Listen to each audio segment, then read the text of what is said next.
set. We've got 3 minutes, ladies and gentlemen, until our first live heat.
Forged in the fires of revolution, tested on today's front lines of freedom.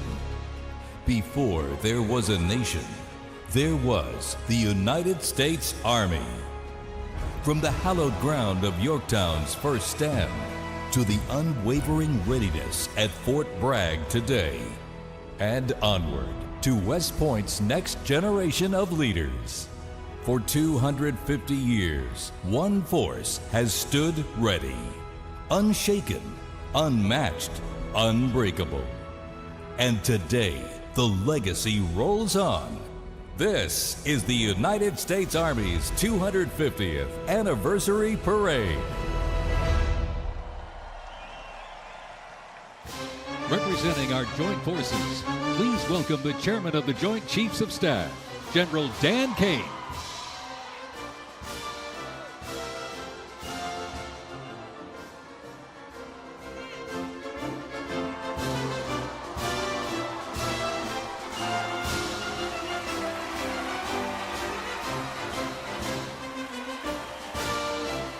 Joining us, the Secretary of the Army. Please welcome the Honorable Daniel P. Driscoll.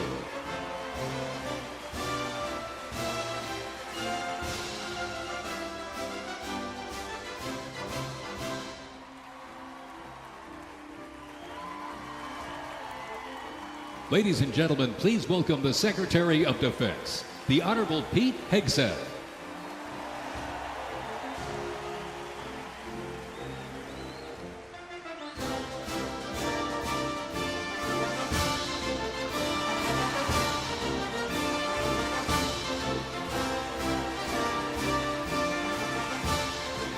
Ladies and gentlemen, the Vice President of the United States, J.D. Vance, accompanied by the Second Lady of the United States, Usha Vance, and their 3 children.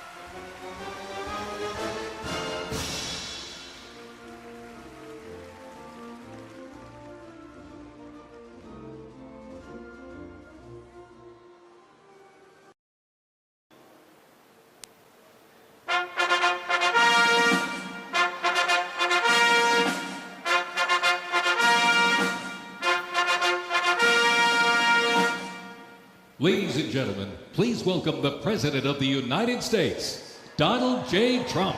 and First Lady Melania Trump.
Ladies and gentlemen, to honor America, would you please rise for the singing of our national anthem?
Before we even had a country, we had an army.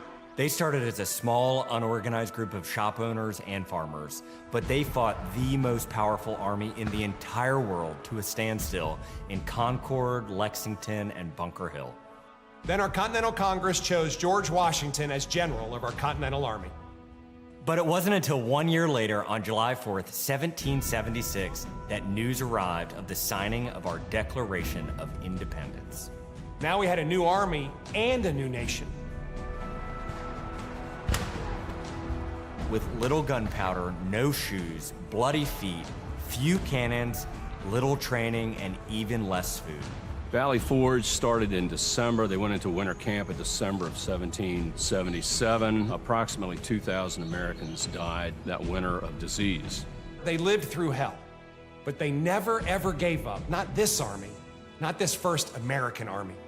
Finally, Washington and his army arrived, here at Yorktown, where they had General Cornwallis and his powerful British army trapped in this city against the sea.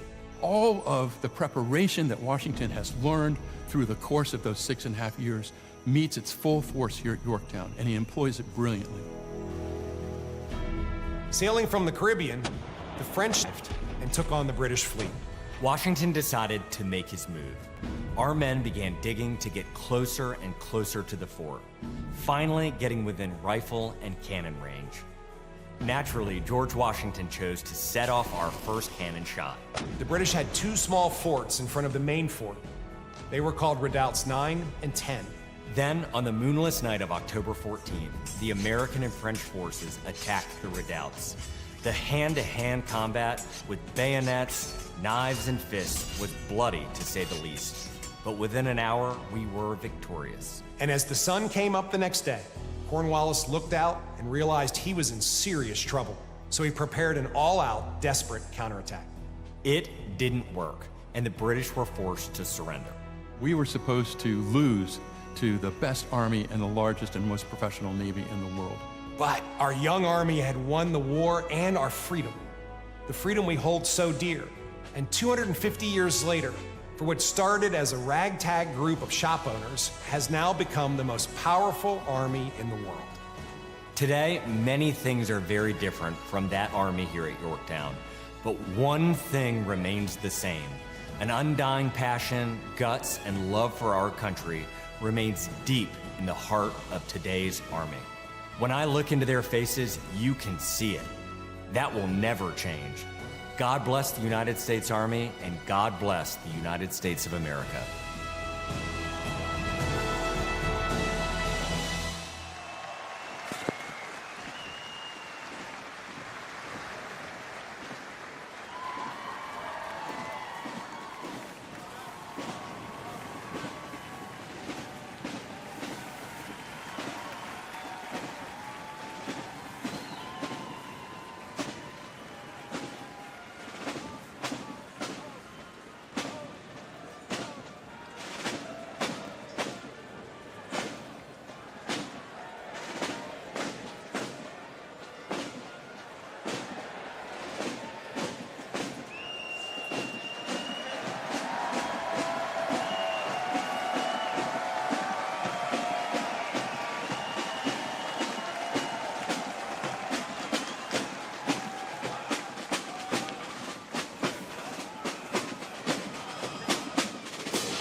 Ladies and gentlemen, our parade is officially underway.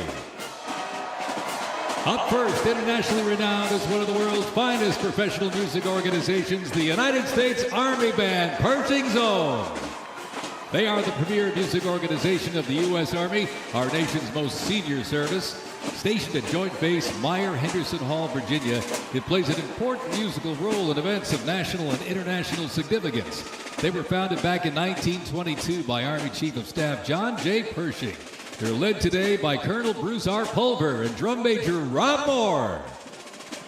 Today, Pershing Zone is playing a melody entitled The Army Goes Rolling Along. This was actually written in 1908 by the then Lieutenant Edmund Louis Snitz Gruber, which was a descendant of Franz Gruber, who composed Silent Night. It was originally written to be the 5th Artillery Regimental song titled The Caissons Go Rolling Along, and in 1956 the lyrics were revised by Harold Arberg as the official song of the U.S. Army, and then retitled The Army Goes Rolling Along. Pershing Zone carries on its century-old legacy, playing a march that brings pride to every soldier, the Army Song. The 3rd Infantry Regiment in the U.S. Army. Established back in 1784, the unit was dubbed the Old Guard by Major General Winfield Scott during a victory parade in Mexico City after the Mexican War. It is the U.S. Army's official ceremonial unit and presidential escort, conducting year-round tactical training to ensure the highest standards and utmost discipline of its soldiers. The unit routinely represents the U.S. Army and our nation in official ceremonies, major sporting events, and their own, the U.S. Army's own Twilight Tattoo. The Old Guard also maintains 24-hour vigil of the Tomb of the Unknown Soldier, while also conducting funeral services honoring our fallen heroes in Arlington National Cemetery. The regiment's 50 campaign streamer stand is a testament to its long, faithful service to our nation. Ladies and gentlemen, the 3rd Infantry Regiment, the Old Guard.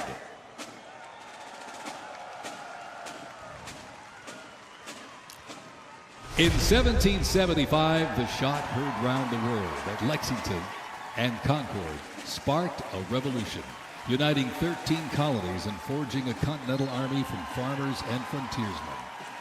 Against the odds, they turned the tide at Trenton and Saratoga, survived Valley Forge, and at Yorktown forced a British surrender, securing independence and giving birth to the United States of America.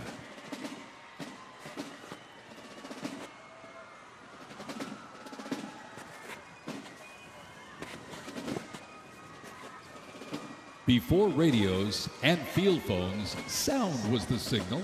In the Continental Army, fifes and drums carried commands across the chaos of battle, telling soldiers when to advance, when to retreat, eat, even when to rest. That legacy actually lives on today with the U.S. Army Fife and Drum Corps, part of the 3rd Infantry Regiment known as the Old Guard.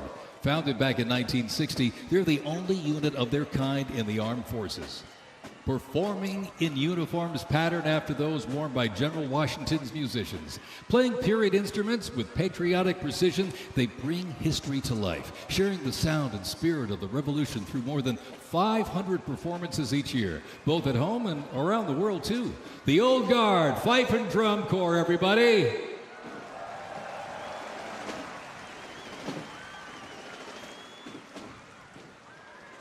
And now, from high above, ladies and gentlemen, celebrating 250 years, your United States Army parachute team, the Golden Knights.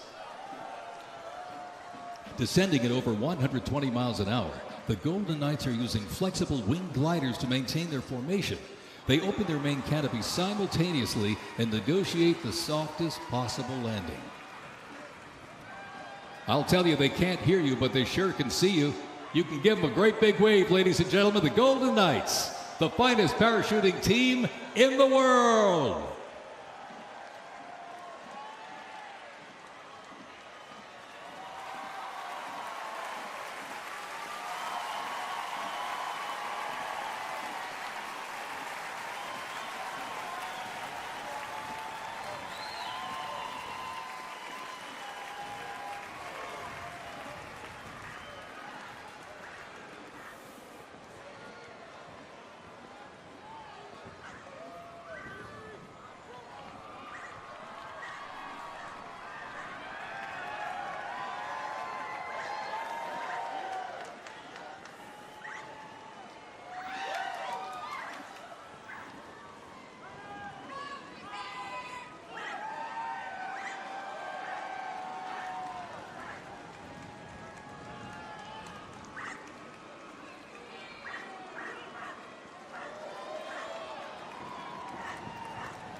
Fort Sumter, in 1861, a nation divided.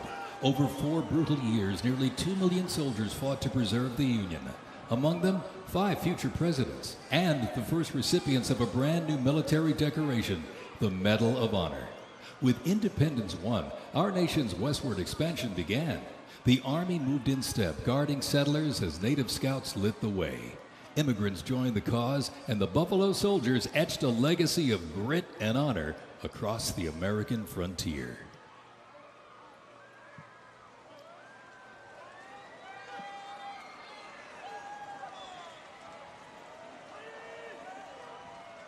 As they march by, a soldier's uniform signals their duty, their role, and their readiness. And by the late 1850s, official regulations outlined distinct looks, shaping the Army's identity and function across the force. Soldiers were issued 2 coats. One, a short sack coat for work and battle, with brass buttons and colored trim that marked their rank. Well, by war's end, that rugged sack coat became the soldier's uniform of choice. As the war escalated, volunteer enlistment surged.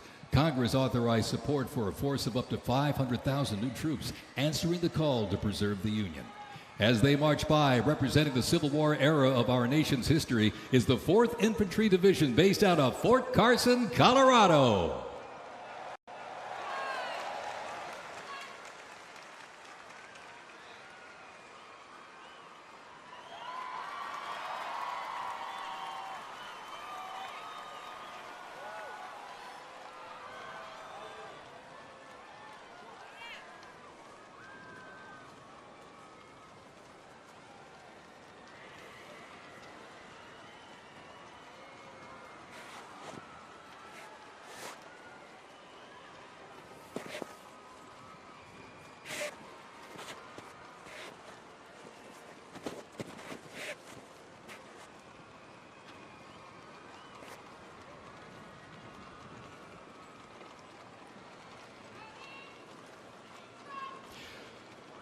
From Fort Cavazos, Texas, home of legends, the 1st Cavalry Division rides with pride.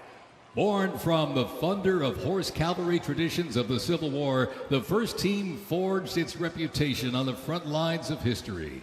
They stormed Manila with the flying column, charged into Pyongyang as the first to breach the line and face the brutal crucible of Ia Drang, the first of 13 named campaigns in Vietnam where they proved their mettle. Today, that same warrior spirit lives on. You'll know the name, and you'll know them by their iconic cav hats, elite soldiers, and cutting-edge equipment.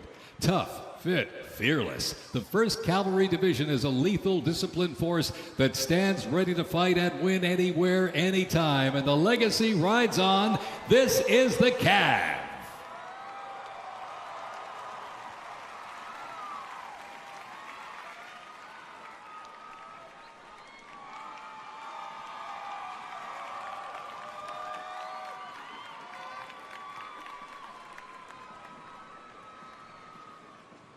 Special thanks to our sponsor, Lockheed Martin.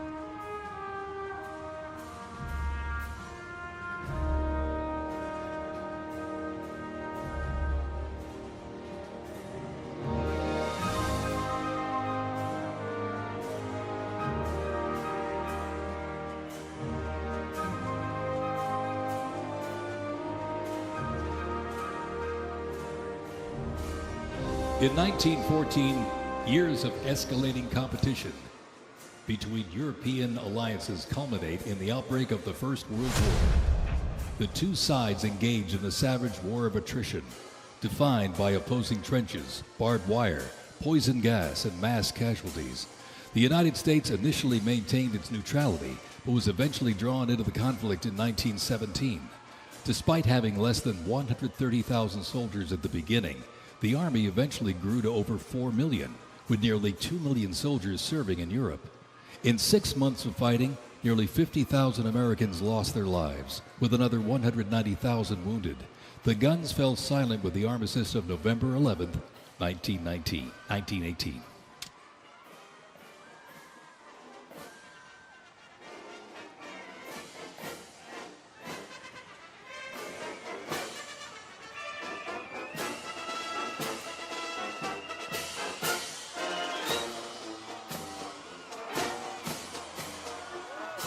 We continue on with more USA World War I rolling stock. This 1918 Dodge touring car was part of the legendary 1919 Transcontinental Convoy.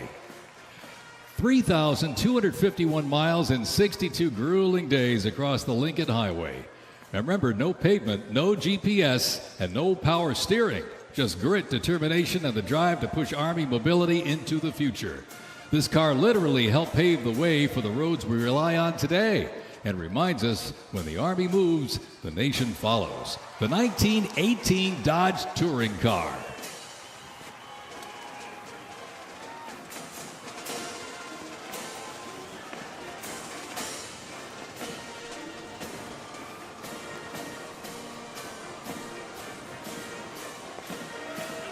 Headquartered in New York, this is the 42nd Infantry Division Band.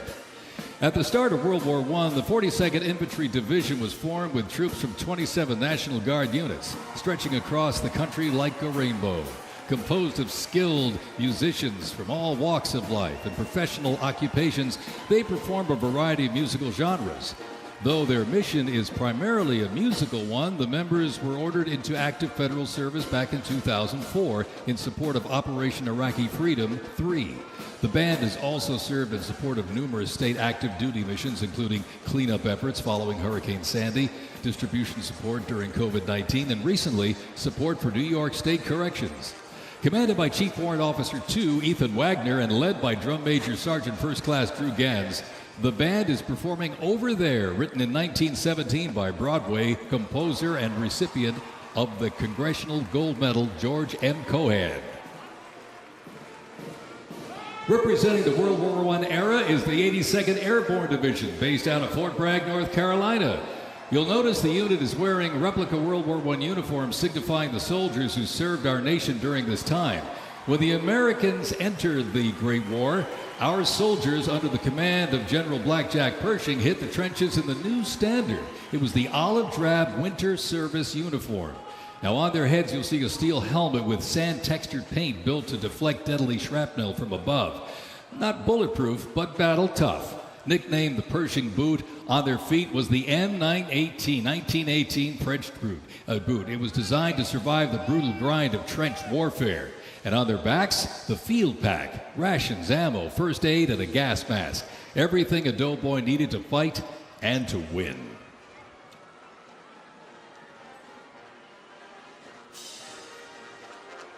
Incidentally, the 42nd Infantry Division was deployed to heavy combat abroad and then deployed again in World War II, ultimately liberating the Dachau concentration camp. The 42nd responded to the terrorist attacks on 9/11. Later, with the war on terrorism, the rainbow stretched across the world again, deploying in Iraq and Afghanistan.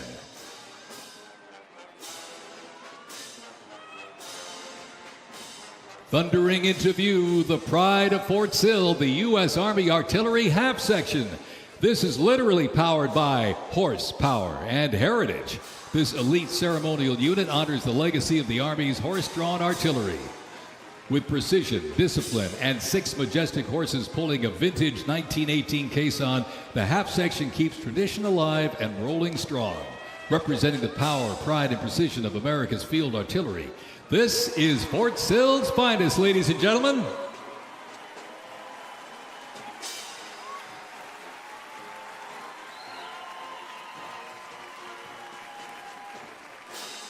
Special thanks to our sponsor, Form Energy.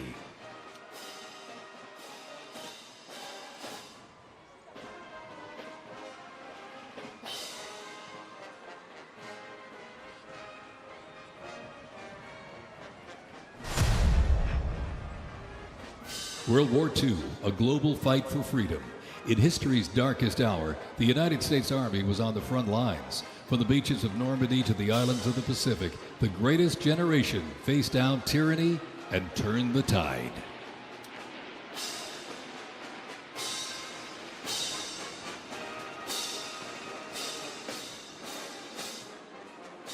From bombers to fighters to transports, U.S. Army aircraft started to thunder across the skies in World War II. And take a look up there, ladies and gentlemen. Flying overhead right now. They are fast, they are fierce, and famously used in the Doolittle raid over Tokyo. Leading up front, the mighty B-25 Mitchell. Up next, the Cadillac of the sky, the P-51 Mustang. From the sky, we're back down on the ground. In World War II, one vehicle led the charge, the legendary quarter-ton 4x4 command recon vehicle, the Jeep. You might have a Jeep in your driveway, but not like this. The U.S. Army truck quarter-ton 4x4 command reconnaissance, better known as the Jeep, was an iconic vehicle of World War II and was the world's first mass-produced four-wheel drive vehicle. The Army used the Jeep for almost every military activity, including command vehicles, scout cars, and medical ambulances. Fast, rugged, the Jeep became a symbol of American ingenuity.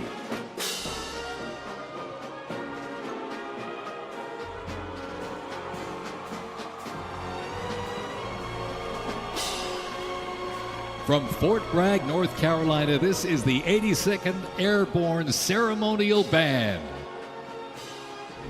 The 82nd received the nickname All-Americans after a contest as it represented the diverse origins of its members from every state. This name remains today symbolized by their iconic AA patch. Fort Bragg's finest, ladies and gentlemen. Give them a big round of applause, the 82nd Airborne Ceremonial Band.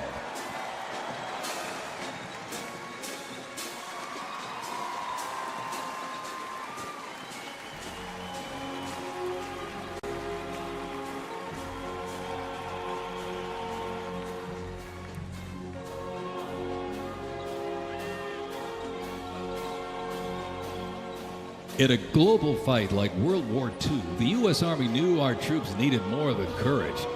They needed innovation. Uniforms evolved for every environment, but olive drab remained the mark of the American soldier. Shaped by lessons from the trenches of World War I, the Army introduced two battlefield essentials: the M1 helmet, tough, stable, and built to protect under fire, and the M1 Garand rifle, powerful and fast. It gave American troops a very clear edge. General George S. Patton called the M1 rifle the greatest battle implement ever designed, and history proved him right.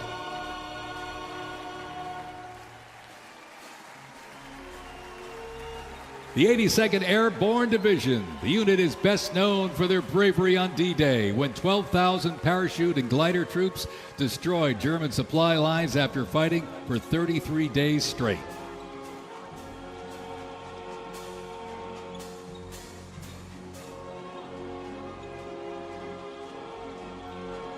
The 101st Airborne Division, based out of Fort Campbell, Kentucky, traces its lineage back to 1918 when it first established as the 101st Division. Known for their ability to rapidly deploy across the world, the unit has held a crucial role in operations since its inception. From parachuting behind enemy lines on D-Day to leading helicopter assaults in Vietnam, the 101st redefined modern warfare. In the 50s, the Screaming Eagles stood tall at home, protecting the Little Rock Nine during the fight for civil rights. In recent decades, they've been sent across the world with stints as far as the Middle East, where they took part in Operation Desert Storm and participated extensively in the war on terrorism in Iraq and Afghanistan. The Screaming Eagles continue to lead the way as tomorrow's division in today's Army.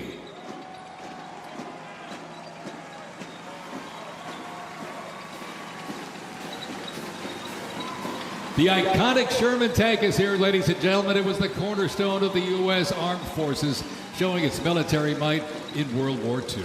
It became one of the most influential tank designs of the 20th century. The M4 tank was nicknamed the Sherman tank after Civil War General William Tecumseh Sherman. Actually, it was named by the British. With almost 50,000 produced during World War II, the Sherman tank was in active service until 1957. In World War II, the M16 half-track was a force to be reckoned with. It was a self-propelled anti-aircraft weapon with speed, firepower, and grit. Nicknamed the Meat Chopper, its quad 50 caliber mount could unleash 2,300 rounds a minute. Quite devastating. It served through Korea, Vietnam, and beyond, and remains in use in U.S. allies to this day. The M16 half-track brings the fight wherever it rolls.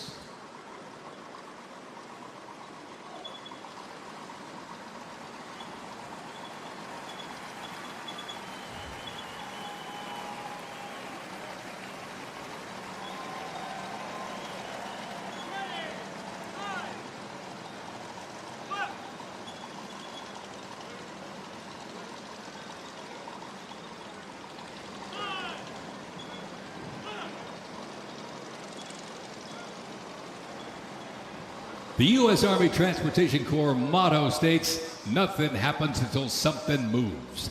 That was never more true than with this. Look at this, the 2.5-ton Chevrolet Deuce and a Half. 10,000 pounds of cargo and was the backbone of the Red Ball Express that kept the Allies supplied after D-Day in World War II.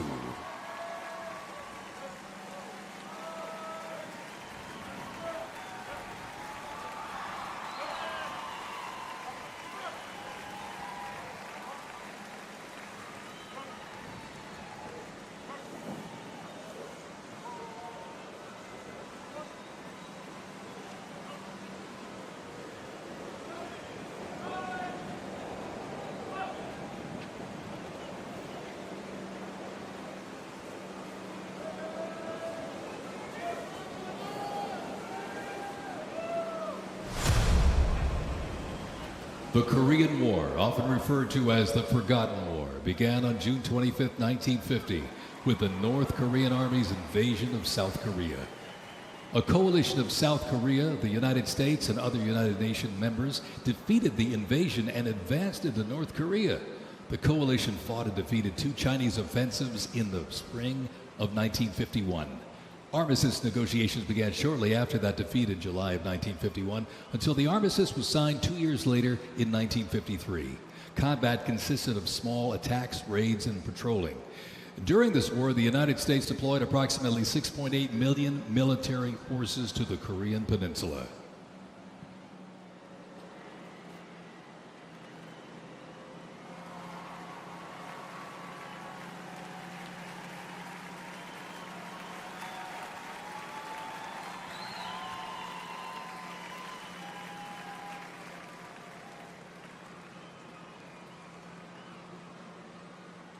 Special thanks to our sponsor, Coinbase.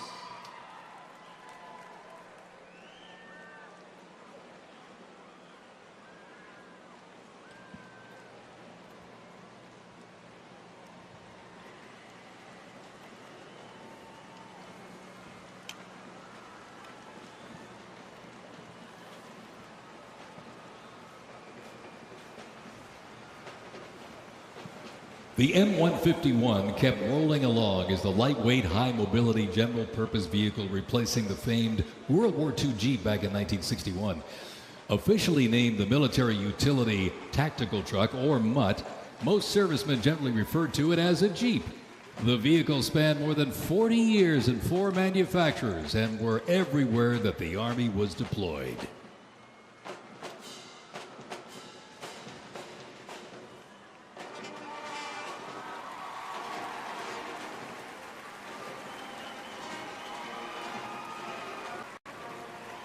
Another rolled by earlier, and at 2.5 tons, this Deuce and a Half, the M35A2 classic military transport truck, was a mainstay of the U.S. Army for decades, particularly during the Vietnam War and Operation Iraqi Freedom.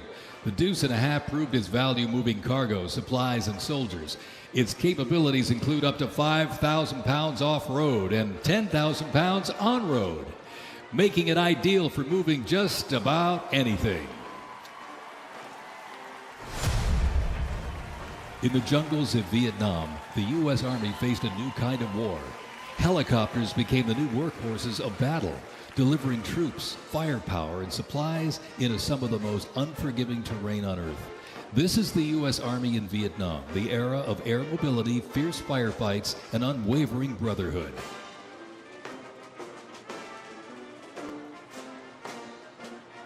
And over the music marching through, the roar of these legendary Army helicopters takes to the air. Flying overhead right now, they help define the Vietnam War. That staccato beat of the rotor blades was a welcome sound to many troops mired in combat. From transport and medevac to close air support and reconnaissance, they brought the fight to the front and pulled the wounded to safety. The OH-6 Cayuse scouted the terrain with unmatched agility. The AH-1 Cobra, also nicknamed the Snake, brought serious firepower. Its slim design, as you can see here, helped it survive and thrive in hostile environments to protect soldiers below. And the icon of the era, the UH-1 Huey, the first turbine-powered helicopter in service with the U.S. military. There was nothing the Huey couldn't do. General support, air assault, cargo transport, medic evacuation, and ground attack missions. The Cayuse, Cobra, and Huey, ladies and gentlemen, three iconic Army symbols in the sky.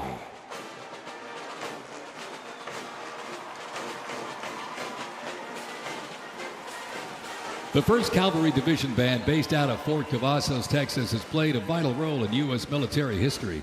Since its origins back in 1855 as the band of the 2nd Cavalry, it has supported operations from the Civil War to Desert Storm. Over time, it's evolved into a powerful force using music to strengthen bonds between soldiers and engage with communities. From World War II in Korea to the Vietnam War in Bosnia, the 1st Teen Band has enhanced morale and upheld the division's enduring legacy. Today, the band continues its mission using music to shape perceptions, foster trust, and promote national Army and division interests. Standing ready to serve, it remains an enduring symbol of the 1st Cavalry Division's legacy and commitment to duty. The band performs Hit the Leather and Ride, a march composed by Captain Robert Meredith Wilson.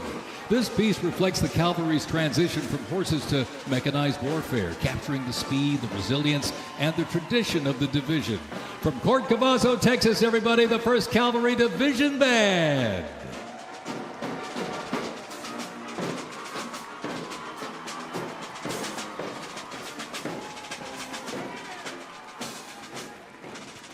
The U.S. Army deployed large numbers of troops in support of the Vietnam War.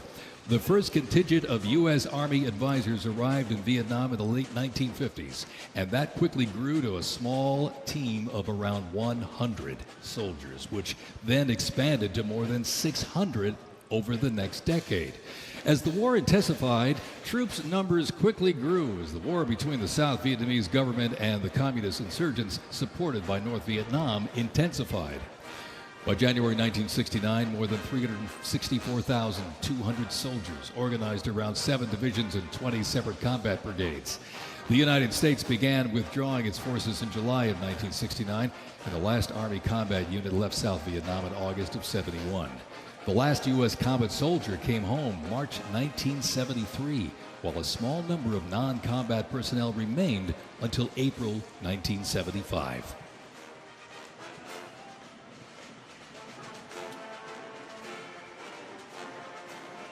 Representing the Vietnam War era is the 101st Airborne Division based out of Fort Campbell, Kentucky. The unit is wearing replica Vietnam War uniforms signifying the soldiers who served our nation during this time. Blistering heat, thick humidity, and unforgiving terrain demanded uniform innovation, and the Army, they delivered. New lightweight uniforms were constructed to move with the soldier. The M16 replaced the M1 Garand, calling for redesigned ammo gear and faster reloads in combat. Body armor got smarter, jackets and trousers got lighter, and field equipment was reimagined to meet the mission head-on. Gone were the heavy Mickey Mouse boots, replaced by canvas tropical combat boots that offered better grip, faster drying, and all-day endurance.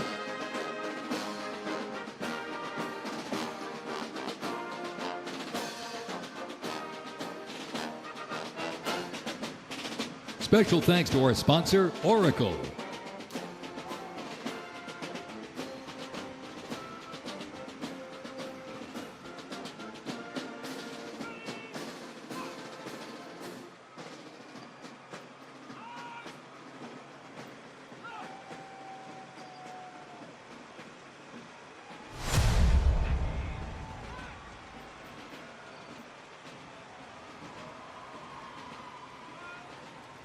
When Saddam Hussein's Iraq invaded Kuwait in August 1990, the U.S. Army deployed to Saudi Arabia to deter further Iraqi aggression in the region for what was known as Operation Desert Shield.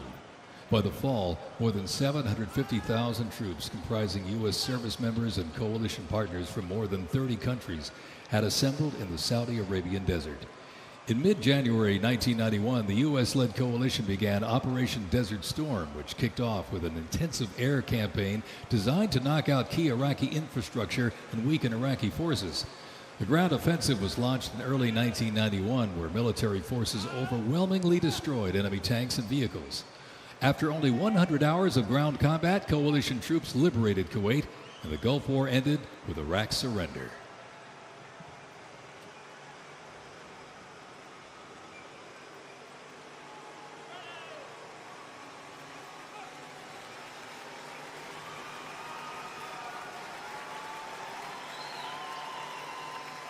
From Fort Riley, Kansas, this is the 1st Infantry Division, one of the Army's most storied divisions. Nicknamed the Big Red One because of the distinctive red on their unit patch, as the oldest continuously serving division in the U.S. Army, the unit has participated in every major operation since World War I, living up to its motto, no mission too difficult, no sacrifice too great, duty first. The 1st Infantry Division was originally established as the 1st Expeditionary Division in 1917 and spearheaded the American Expeditionary Forces in France during World War I. In World War II, the Fighting First stormed Omaha Beach on D-Day and liberated Nazi concentration camps. The highly decorated unit has had 37 members of the Big Red One awarded the Medal of Honor. In Washington, D.C., the 1st Division Monument stands in President's Park, memorializing those who died while serving in the 1st Infantry Division. Ladies and gentlemen, they are the Big Red One, the 1st Infantry Division.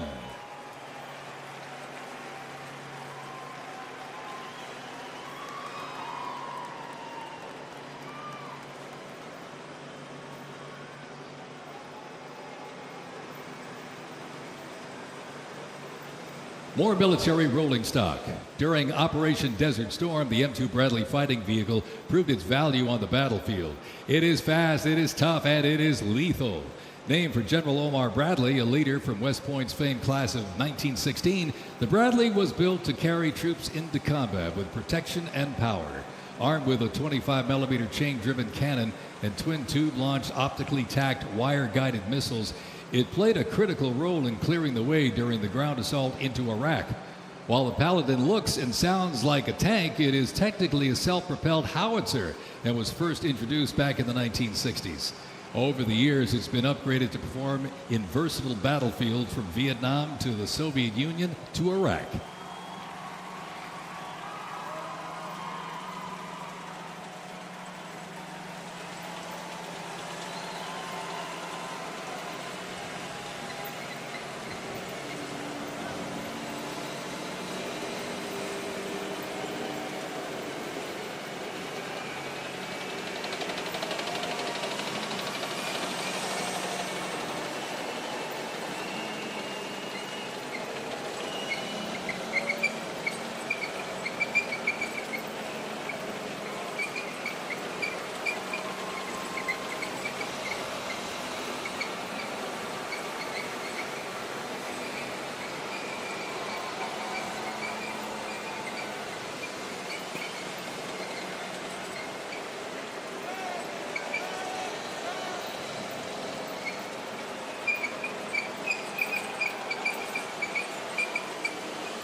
In the Gulf War, no division hit harder or moved faster than the 1st Armored.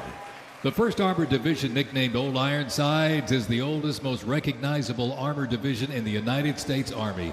As part of the buildup for World War II, cavalry and reconnaissance units were brought together to form the 1st Armored Division in 1940. In the Gulf War, no division hit harder or moved faster than the 1st Armored. Old Ironsides really led the way. During Desert Storm, they engaged in some of the largest tank battles in Army history that were decisive victories, shattering enemy formations. Based in Fort Bliss, Texas, America's Tank Division is currently supporting missions in 20 countries across 5 continents. From World War II to today, Old Ironsides remains battle-proven and always ready.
First used in Operation Desert Shield and Desert Storm, the M119 howitzer brought precision firepower to the front lines. Lighter and more mobile than larger artillery, it was built for the infantry brigade, able to fire high into the air or directly at the target depending on the mission. Whether used in battery formation or as a standalone support weapon, the M119 delivered reliable, responsible fire when it mattered most. Still in service today, including on the front lines in Ukraine, it remains a trusted part of the Army's arsenal.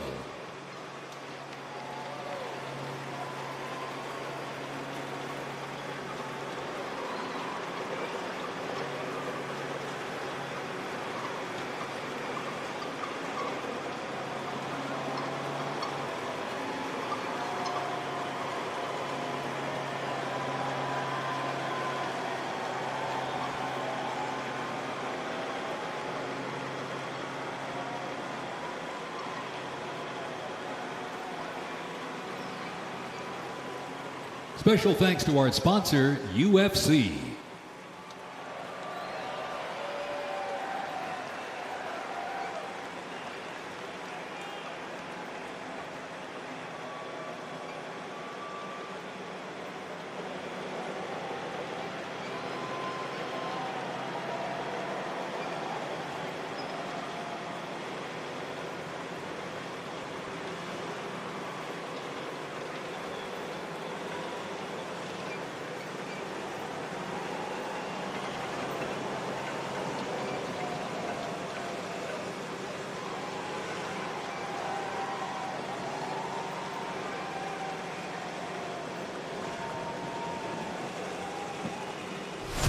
On September 11, 2001, terrorists destroyed the World Trade Center in New York City and struck the Pentagon in Washington, D.C. using commercial airliners. In response, the U.S. launched the global war on terrorism. The U.S. would stop potential threats around the world and take the fight to terrorist groups and the nations that back them. The Army immediately deployed forces to Afghanistan to destroy Osama bin Laden's al-Qaeda terrorist organization and depose his sponsors, the ruling Taliban. The 2003 President Bush expanded the war to Iraq. Soldiers and other armed services overthrew Iraq's dictator Saddam Hussein. The fight to stabilize Iraq and prevent terrorist groups from overthrowing its new government continues to this day. The campaign in Afghanistan lasted until 2021 when U.S. forces withdrew and the Taliban returned to power. Over the course of the two-decade conflict, over 2 million servicemen and women, less than 1% of the American population, deployed in support of the global war on terrorism. Most of those who served were members of the United States Army.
The global war on terrorism saw the introduction of a range of new technologies on the battlefield.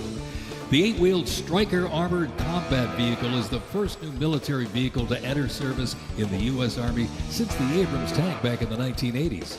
The vehicle was developed to fill a gap in the Army's inventory between a lighter infantry and heavy armored unit. The Stryker Armored Combat Vehicle enables the team to maneuver in close and urban terrain, plus provide protection in open terrain and transport infantry quickly to critical battlefield positions. The first Stryker vehicles were fielded back in 2002 with the 1st Stryker Brigade combat team deploying to Iraq in 2003.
U.S. Army Rangers, predating the Revolutionary War, fought in the War of 1812 as part of the regular Army and patrolled the frontier from Ohio to western Illinois on horseback and by boat, with the likes of Daniel Boone and Abraham Lincoln in their ranks.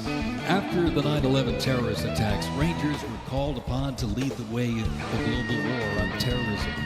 As part of the U.S. Army Special Operations Command, the 75th Ranger Regiment, based out of Fort Bragg, North Carolina, represents a lethal, agile, and flexible force capable of conducting many complex joint special operations missions. Today's Rangers Regiment is the Army's premier direct action raid force. It is always combat ready, mentally and physically tough, and prepared to fight our country's adversaries. The U.S. Army Special Operations Command is an elite group of individuals trained to lead and succeed in protecting the country from their threats. Composed of 5 units with unique specialties, Special Operations works in small tactical teams, taking on the most challenging and sensitive missions. Military legends to service members and civilians alike, they take on terrorists through quiet guerrilla war-style missions in foreign countries.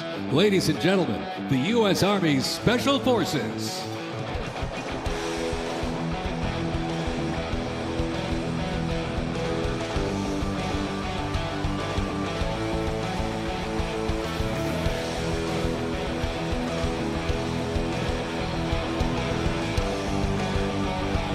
The Stryker Brigade Combat Team combines the capacity for rapid deployment with survivability and tactical mobility. Adaptability and continuous transformation to overcome our enemies is vital. Fighting an elusive enemy in distant places and at home requires new tools such as unmanned aerial vehicles for surveillance and the Blue Force Tracker to see real-time details of troop movements. The United States does not face the challenging international environment alone. Our network of allies and partners is an advantage that our adversaries can never hope to match. Over 80 nations have fought alongside the United States or assisted during the global war on terrorism.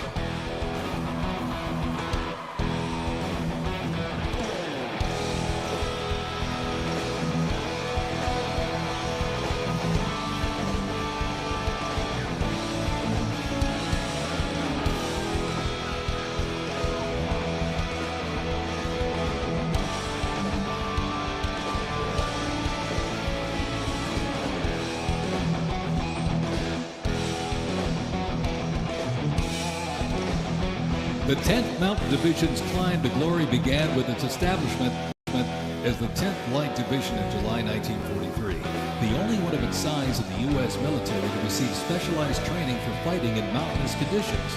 After periods spent inactive as a training division and as a standard infantry division, the unit returned to its roots in 1985 when it regained its Mountain Division designation. In the 1990s, the division participated in numerous humanitarian and peacekeeping operations.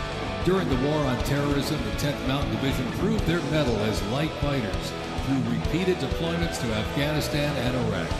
Now, since 2002, the 10th Mountain Division, based out of Fort Drum, New York, has been the most deployed regular Army unit. Its combat brigades have seen over 20 deployments to both Iraq and Afghanistan in support of Operation Iraqi Freedom and Operation Enduring Freedom. To show America's military might, they have one purpose: to deter war and, if ordered, defeat the enemies of the United States of America. They are the 10th Mountain Division.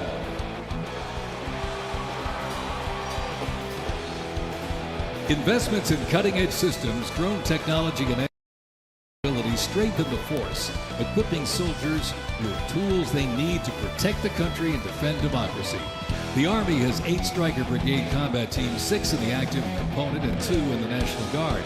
More than 2/3 of the 7,000 servicemen and women who sacrificed their lives fighting the global war on terrorism were part of one of the Army's 3 branches: active duty forces, the Army Reserve, and the Army National Guard. The Army is continuously transforming to deter aggression to ensure our adversaries cannot outrange or outpace us.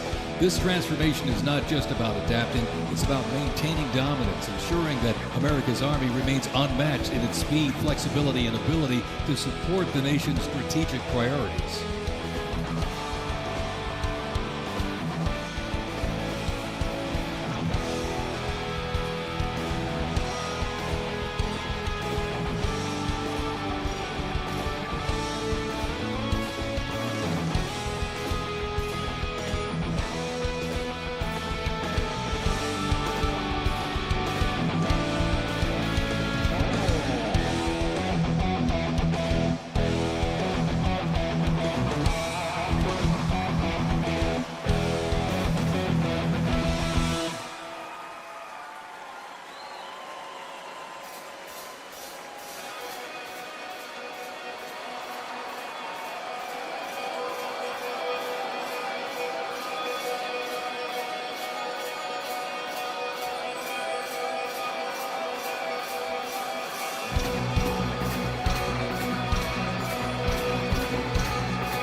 Special thanks.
Today, the U.S. Army's mission is to deploy, fight, and win our nation's wars. How?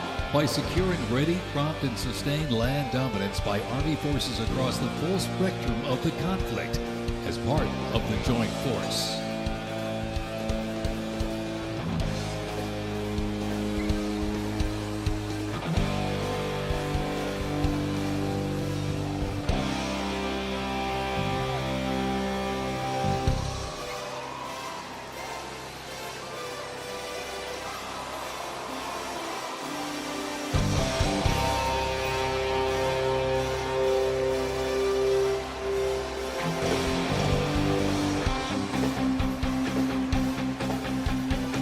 Keeping the Army forces battle-ready and nimble makes transportation for the U.S. Army a very vital element. Spread across the parade today, numerous fighting vehicles, some designed for very specific functions and others for flexibility, but they all must be maintained. With over 200,000 trucks alone, wheeled vehicle mechanisms ensure that the fleet of vehicles are ready, and these mechanics get the job done. This convoy starts with the M777, a lightweight howitzer.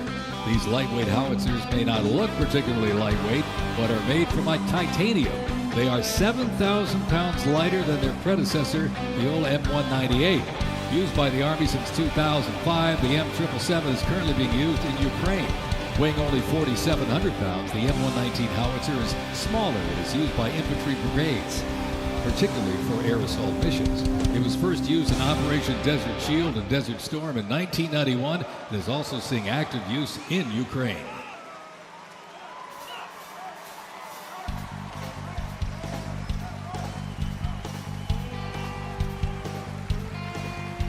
The 7th Infantry Division, stationed at Joint Base Lewis McChord, has been seeing continuous combat action ever since activation in World War I.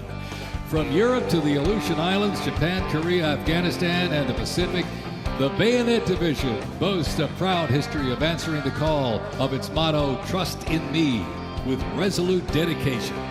Sent to deployments and conflicts around the globe since it was founded, the division returned to Fort Lewis in 1971, its first time on American soil since 1934. The 7th Division, originally called the Hourglass Division due to their patch design, gained the nickname Bayonet Division during their deployment to Korea in June of 1950. At Incheon Landing and during the liberation of Seoul, they were credited with plunging the bayonet into the heart of the enemy, with 13 members of the division receiving the Medal of Honor. The 7th enables and sustains the combat readiness of 2 Stryker Brigade combat teams and a Combat Aviation Brigade.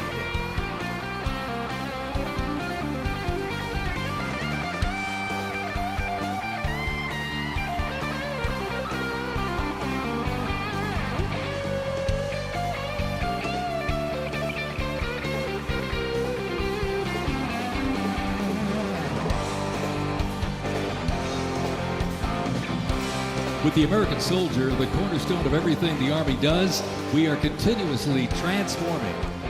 Army careers span the spectrum from attorneys to astronauts and mechanics to engineers.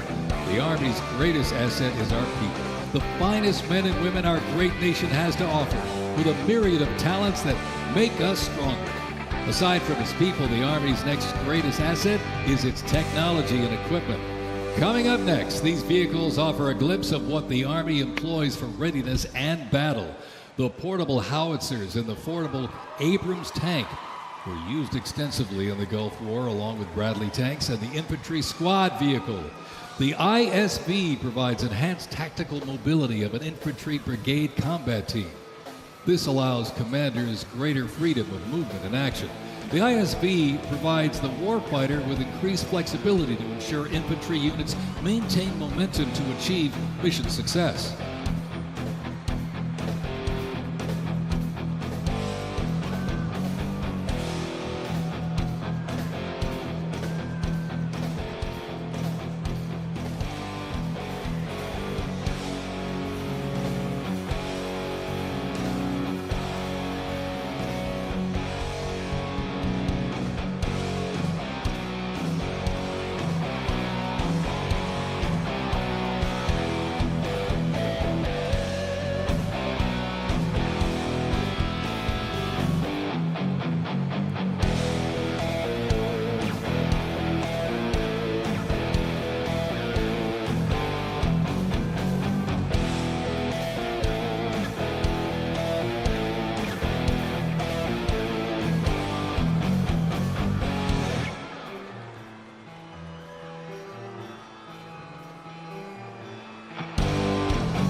When duty calls, U.S. Army soldiers don't just answer, they lead. From Fort Bragg, witness a powerful demonstration of strength, purpose, and the unmatched capability of today's Army.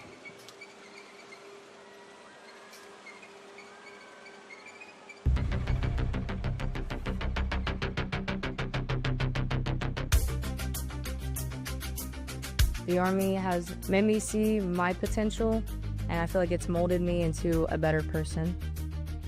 I grew up in a very patriotic household. My grandfather, he served in World War II, and his brother, my uncle, served in Vietnam. I can do this. If they can do this, I can do this. When I was born, my dad was still serving in the military, and him coming home in his uniform, I'm like, yeah, I want to do that. Clear for takeoff. My motivation, I think it follows in line, I think, with what my family's done is kind of a sense of duty to serve our country and give back since it's given us so much. I'm a very, let's say, timid person, but definitely helped me become a more confident person.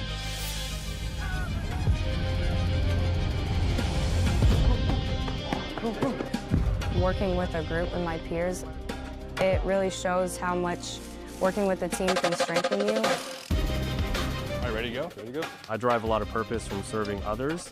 I think serving something bigger than myself gets me out of bed every day. If you follow it up, you follow it up.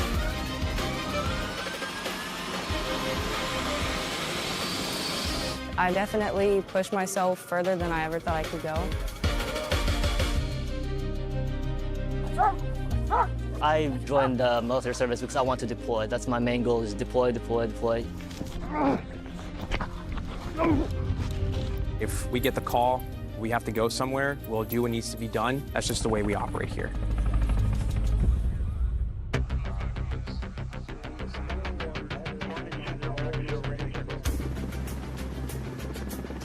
This is one of the few jobs in the nation where we all take an oath to say, I'm willing to put my life on the line for you, and they're willing to put their life on the line for me.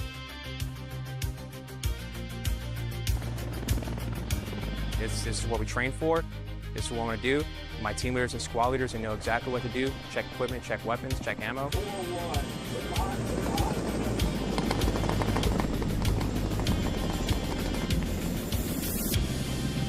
We're always ready to deploy within 18 hours and handle the mission at task.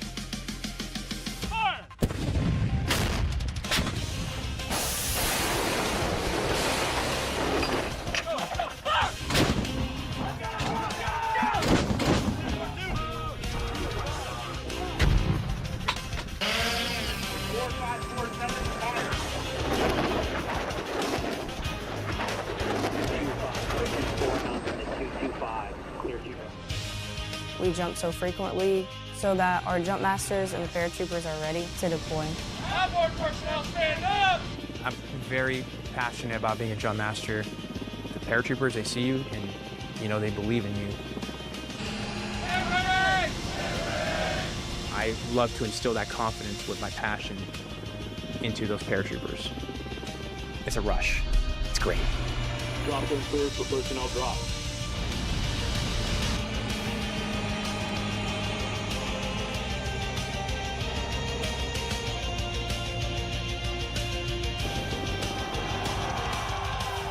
This week we honor 250 years of valor and glory and triumph by the greatest fighting force ever to walk the face of the earth, the United States Army. For 2.5 centuries, our soldiers have marched into the raging fires of battle and obliterated America's enemies. I love the Army. It is a great place to set yourself up for success, to prepare yourself for the future. God bless you, God bless our soldiers, and God bless the U.S. Army.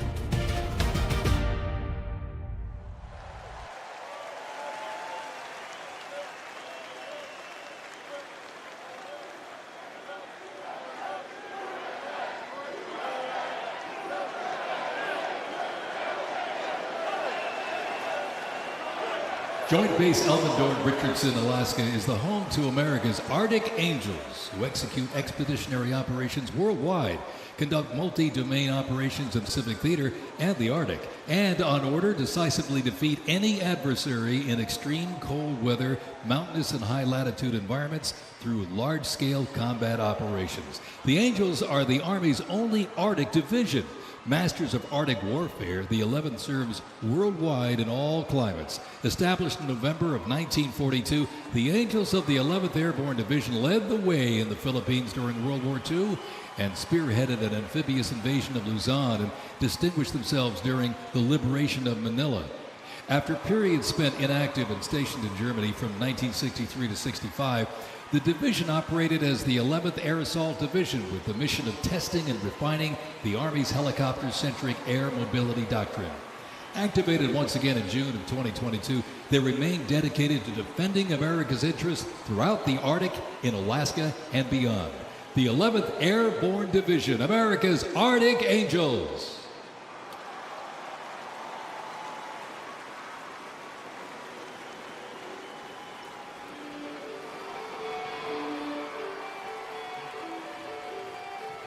Requiring ongoing maintenance in the field and on base because nothing happens until something moves, wheeled vehicle mechanics supervise and perform maintenance, repair, and recovery operations on vehicles that serve the Army in a variety of mission-critical roles.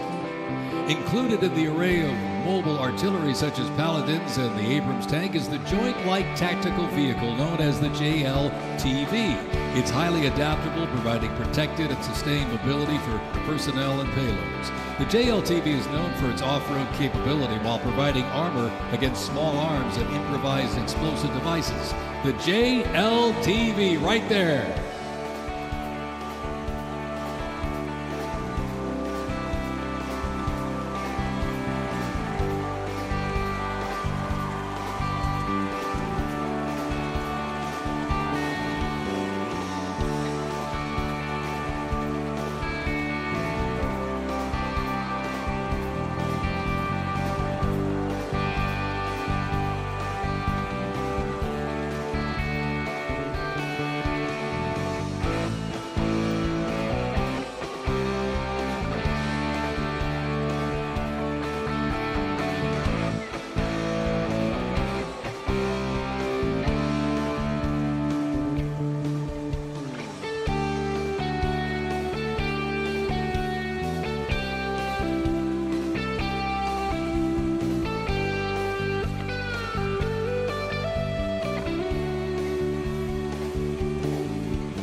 The U.S. Army Reserve is inseparably linked to America's long-standing citizen soldier tradition.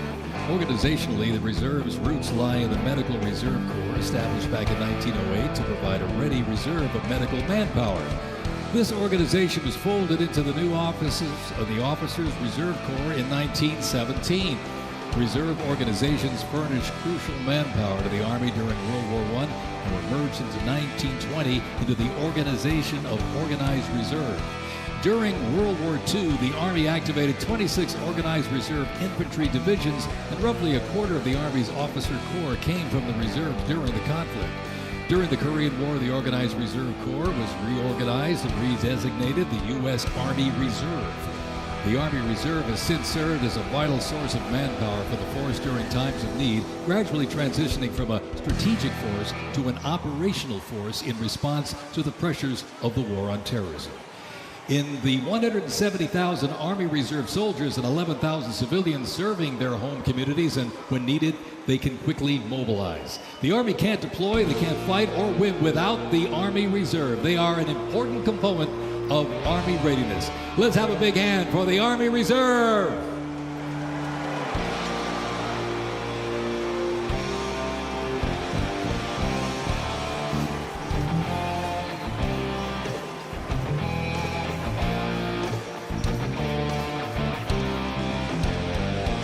Today and tomorrow's Army looks to increase safety and survivability, create efficiency, and streamline processes.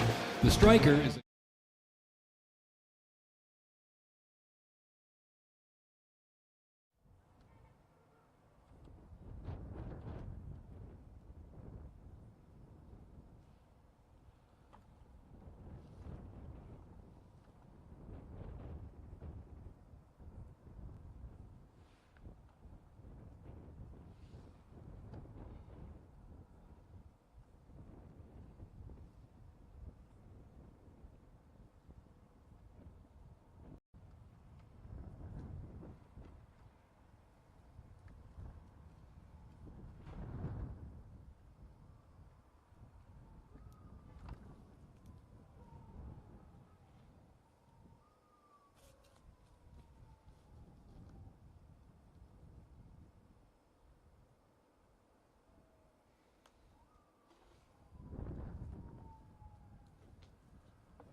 forged in the fires of revolution, tested on today's front lines of freedom.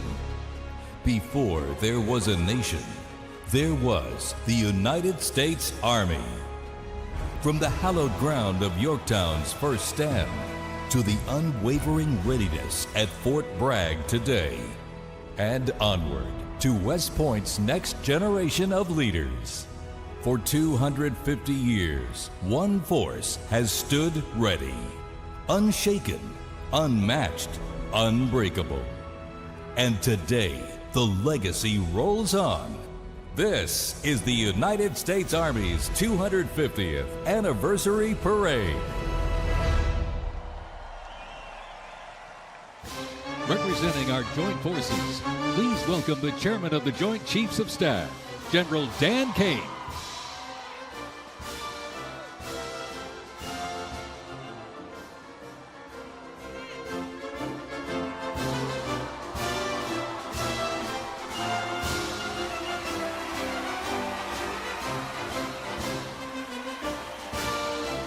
Joining us, the Secretary of the Army. Please welcome the Honorable Daniel P. Driscoll.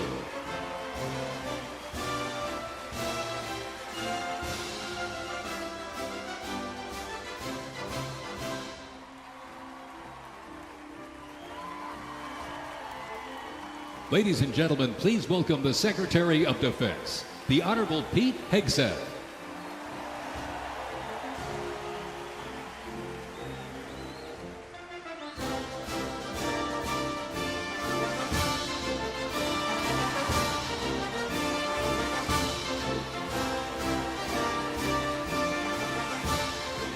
Ladies and gentlemen, the Vice President of the United States, J.D. Vance, accompanied by the Second Lady of the United States, Usha Vance, and their 3 children.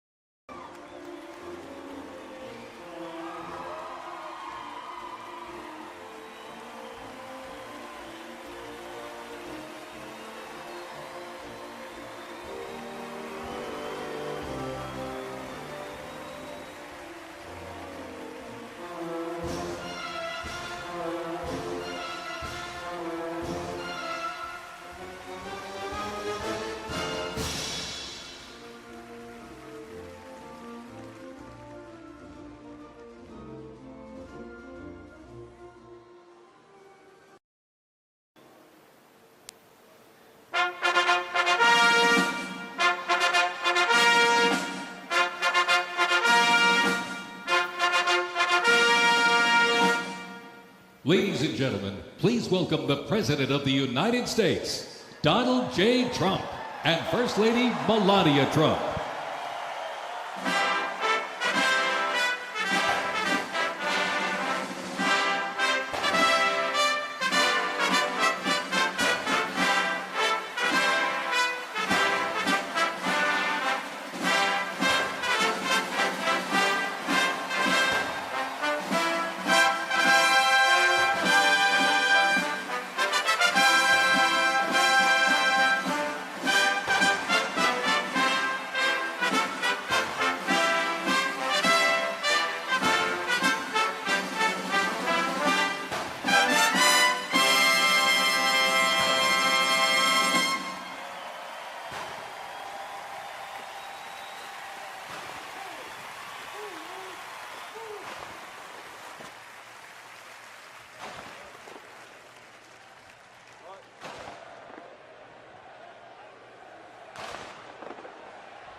The Bradley fighting vehicle has proved itself to be lethal and survivable in multiple theaters since it first fielded back in the 1980s. Designed as a troop transport, tank killer, and to match speed with an Abrams tank, the Bradley is a fierce fighting machine. The Bradley accompanies American troops often with the M1A1 Abrams tank, nicknamed the Beast, and Whispering Death because of its firepower, accuracy while moving, and its stealth. Together, they offer mobility and firepower, a fearsome combination.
And high in the sky, the AH-64 Apache. It's the premier attack helicopter in the world.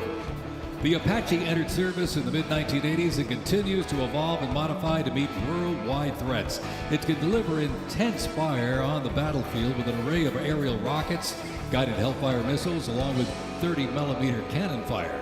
The aircraft you see here is configured with a sophisticated targeting radar system and can operate in poor visibility and in the black of night.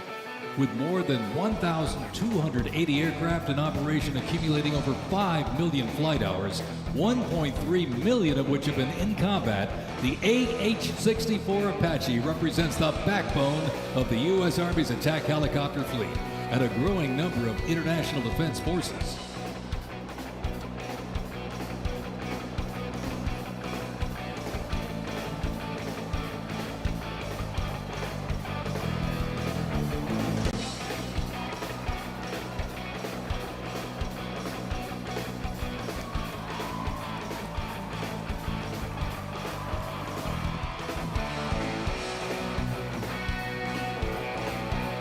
Special thanks to our sponsor, Lockheed Martin.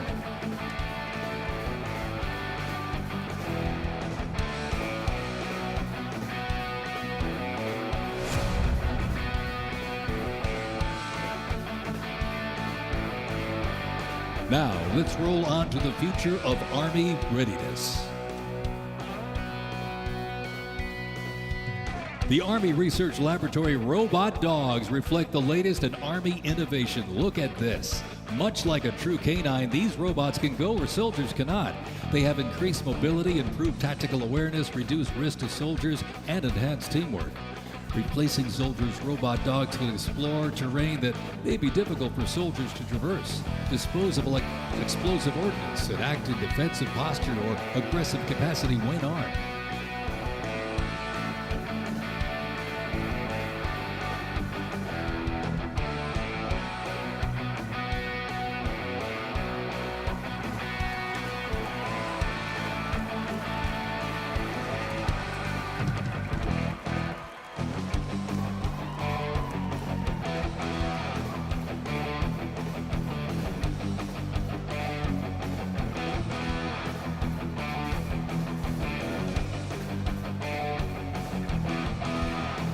The Ghost Robot Dog is another innovation that can adapt seamlessly for various missions from recon to bomb recognition.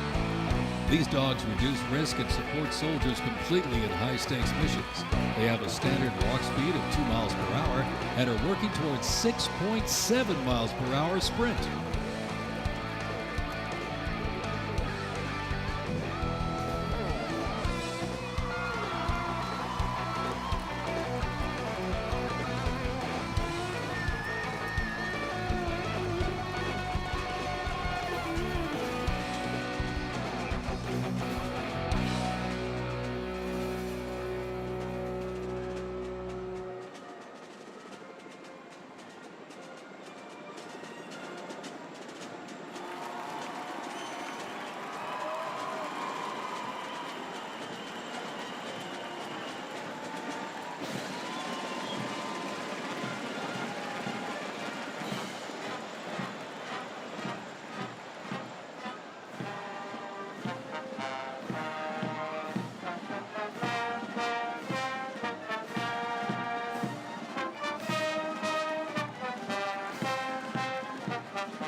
As the oldest continuously serving Army band and the oldest unit at West Point, this is the United States Military Academy Band, ladies and gentlemen.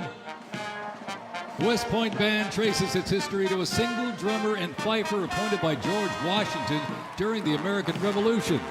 Over the next 2 centuries, this band evolved into one of the most capable and versatile performing groups in the world.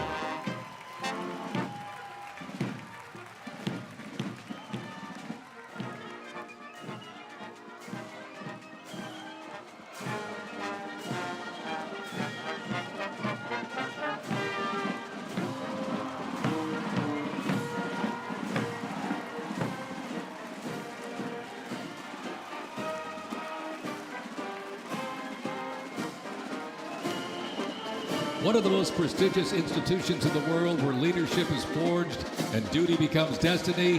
This is West Point, where Army leaders are made. With the motto of duty, honor, and country, West Point trains the best and brightest to serve their country as Army officers.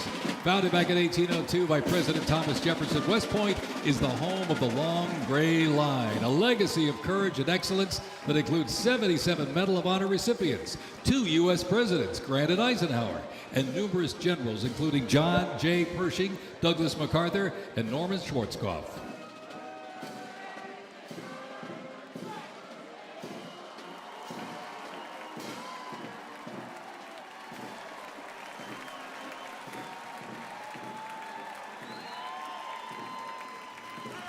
Upon entering the United States Army, all recruits undergo initial entry training, a highly intense and a challenging training period aimed at developing a soldier's physical and mental toughness, instill discipline, train them in essential combat skills, and foster teamwork.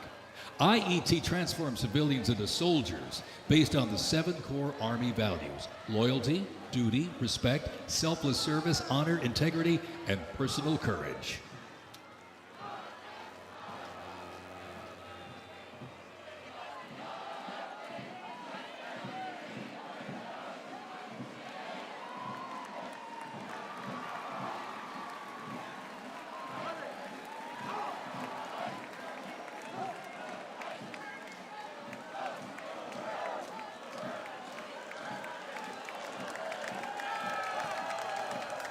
The Virginia Military Institute, on a mission to produce citizen soldiers, men and women educated for civilian life, prepared to serve their country in the armed forces. VMI counts a Nobel Prize winner, 11 Rhodes Scholars, generals, 7 Medal of Honor recipients, and a Pulitzer Prize winner among its graduates. As one of the nation's senior military colleges, students at Virginia Military Institute can participate in Army ROTC or the Corps of Cadets. While cadets in the Corps can serve in any branch of the United States military or pursue other careers, those in Army ROTC earn their commission as officers, ready to serve on active duty in the National Guard or Army Reserve. Each year, the Army Senior ROTC Blue Ridge Battalion commissions approximately 130 second lieutenants, ensuring that excellence in leadership continues in generations to come.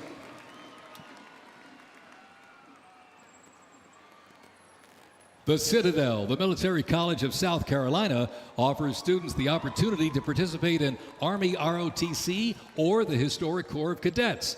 Founded in 1842, the Citadel is the third oldest of the senior military colleges and is known for its Corps of Cadets living and studying under a classical military system that makes leadership and character development essential. While military service is not required in graduation, more than 120 students earn their commission each year through the Army Senior ROTC Palmetto Battalion, playing a vital role in shaping the future.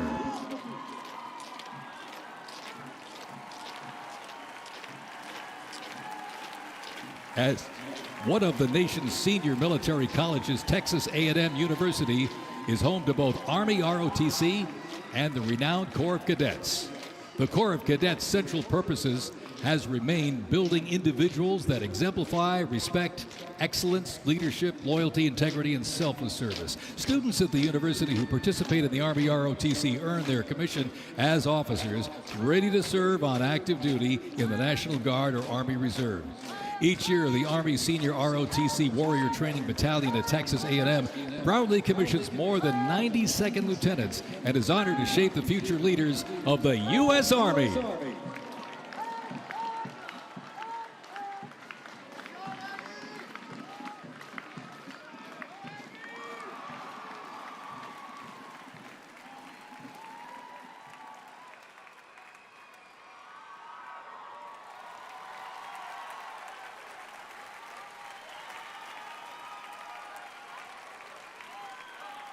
In a powerful display of commitment, these future soldiers will raise their right hand and take an oath of enlistment, pledging to serve our nation. This joint formation is proudly led by the Joint Task Force, National Capital Region, and the Military District of Washington Retention Team.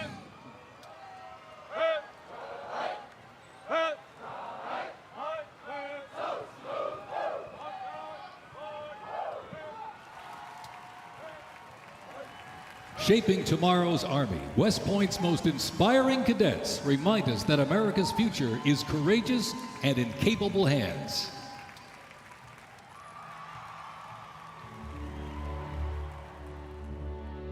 The pride to serve my country knows that I'm doing it not for myself. Every day I put on the uniform, I'm not just representing Caroline Robinson.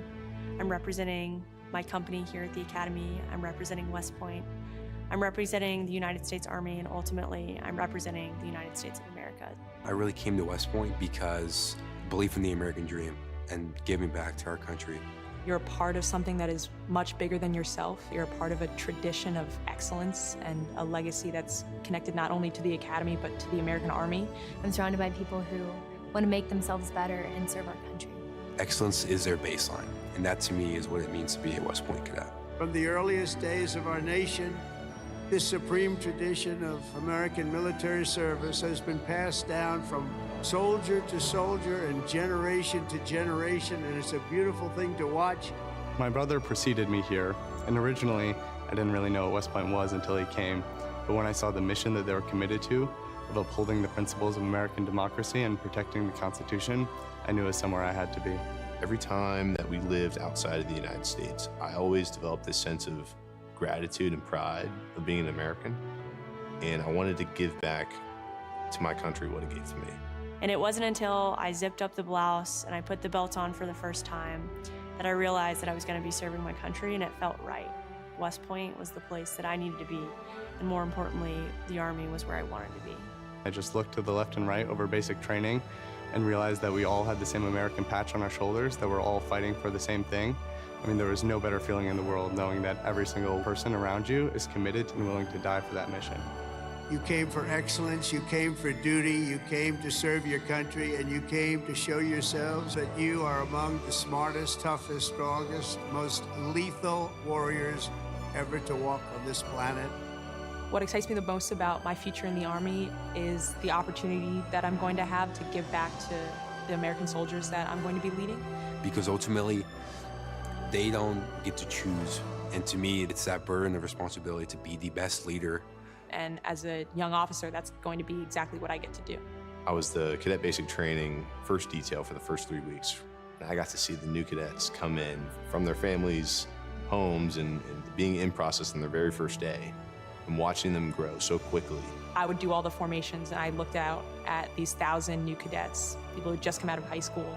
They were completely different people.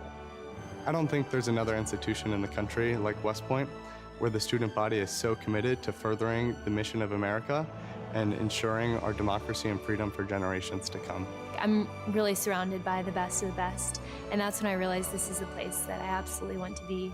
West Point itself is an amazing institution, but it only provides opportunities. The people here have to choose to take those opportunities and grow and lead and serve. And the people here want to do that. And I'm proud to be a part of that. And I would tell any high schooler who is considering it, you won't regret it.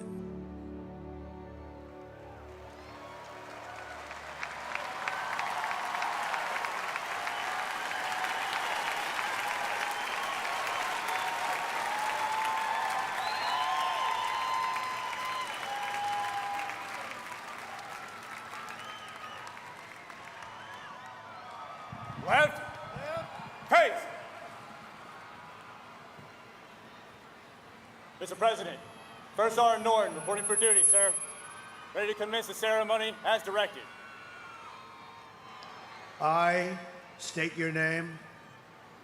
I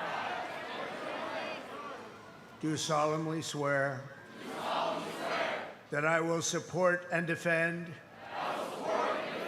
the Constitution of the United States of America against all enemies, foreign and domestic,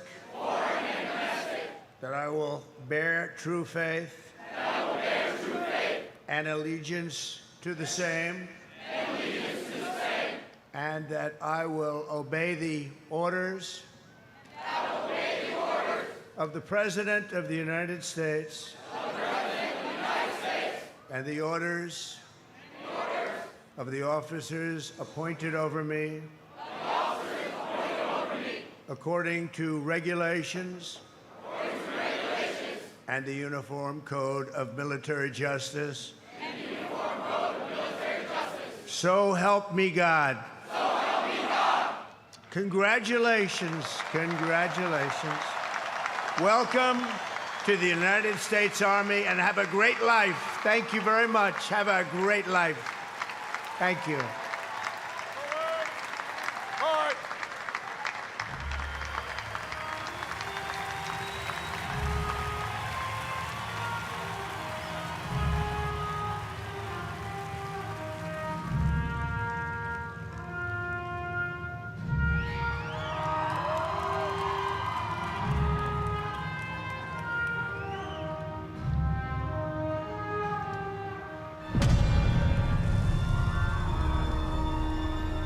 Ranger School is the best life insurance policy for our Army. It will always end with two people facing off with each other, and we need young leaders to be able to close with and destroy the enemy and defend our nation's interests forward. Surrender is not a Ranger word. It's not an option. I know that I'm not going to be able to get to do this again. This is my chance. It all starts at the legendary Ranger School, the Crucible, where these elite warriors are forged. It has been described as the longest approved gut check in the Army. Over 62 days, students will patrol hundreds of miles over mountains and through swamps under the crushing weight of their equipment. All the while, they are deprived of both food and sleep, forced to perform at the very edge of their physical limits. But it's not just the physical challenges that make Ranger School so intense. The mental strain will break these soldiers down to their core. If I have a come to God moment, I have to take my PC off my patrol cap. And on the inside of that, my commander gave me a Ranger tab, the yellow and black one that you get during graduation. And I pinned it to the inside of my PC. Ranger School is not for the faint of heart, but for those who are up to the challenge, it is the ultimate proving ground. They already didn't have enough beds for people in our company. And our eyes reminded us that we don't have enough beds because there's not going to be this many people by tomorrow. Just a slight reminder that there's too many of you anyways, and not all of you are going to pass.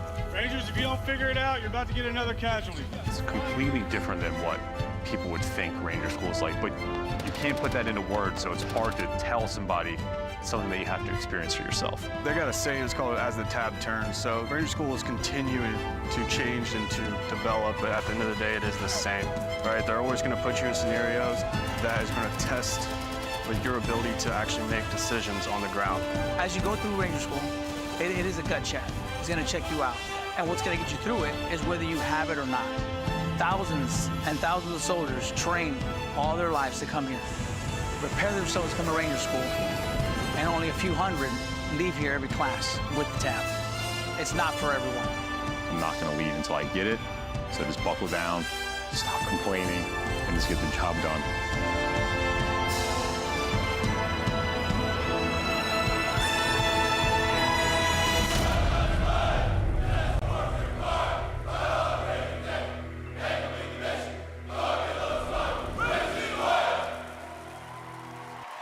Please welcome country music sensation and proud supporter of our troops, Warren Ziders.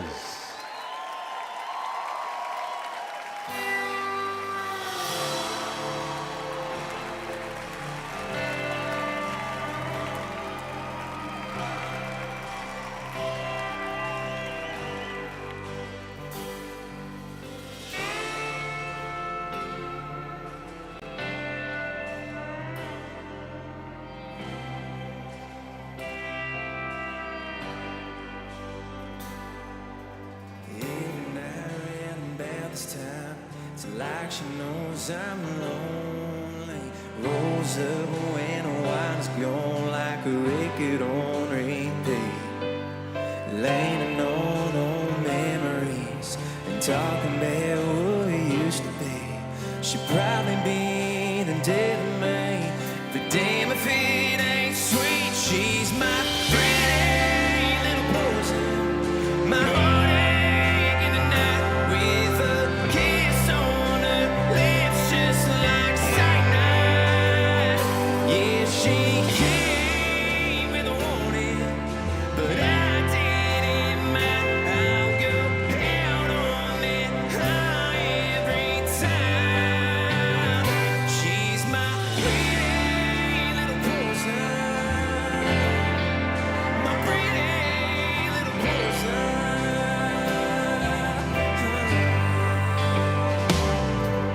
Shadows dancing down the hall, whispers that she wants me. Try my best not to fall where she falls into me.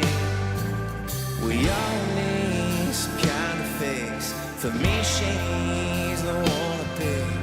Nothing else will do the trick. She's all I need. She's my pretty little poison, my heartache in the night with a kiss on her lips just like cyanide. Yeah, she came with a warning, but I didn't mind. I'll go out on that high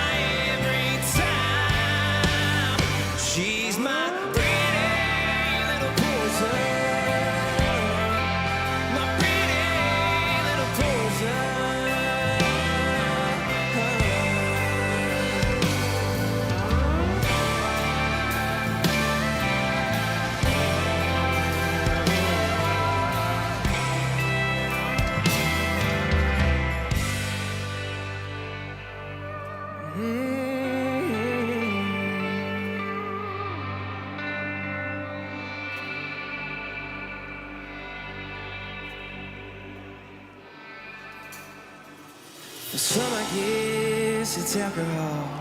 I don't want none at all. I just want you. No, I just want you. My pretty little poison. My heartache in the night with a kiss on her lips just like cyanide. Yeah, she came with a warning, but I didn't mind. I'll go hell on that high every time. She's my pretty little poison. My pretty little poison. She's my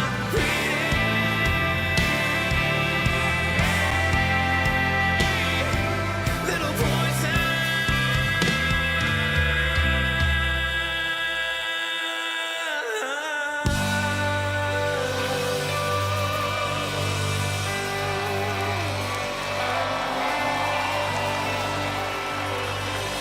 Thank you. I'm not gonna lie, y'all. I'm nervous, but I would just like to say thank you so much for having me here tonight. I am just so fortunate to be here in front of y'all, and thank you guys so much for what you guys do. And honestly, happy birthday, y'all. Happy birthday.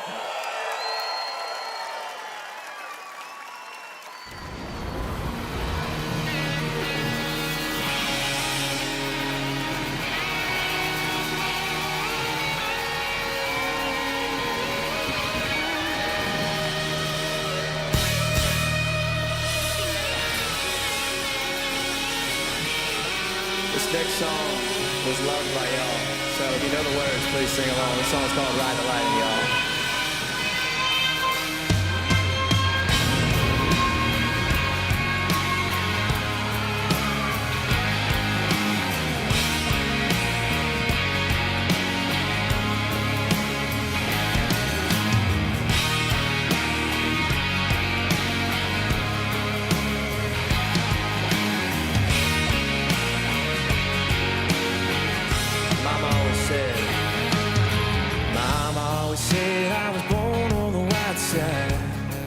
She did.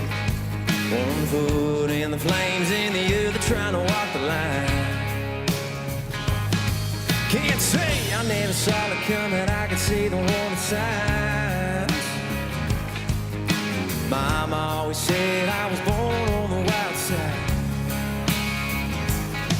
I guess Mama was right. 'Cause when the clock strikes midnight, gonna ride the lightning, feel the thunder till the darkness pulls me under. Gonna fly on wings of fire, breathing good, Lord lifts me high. Singing, oh, when they call me home. Singing, oh, when they call me home. Gonna ride the lightning.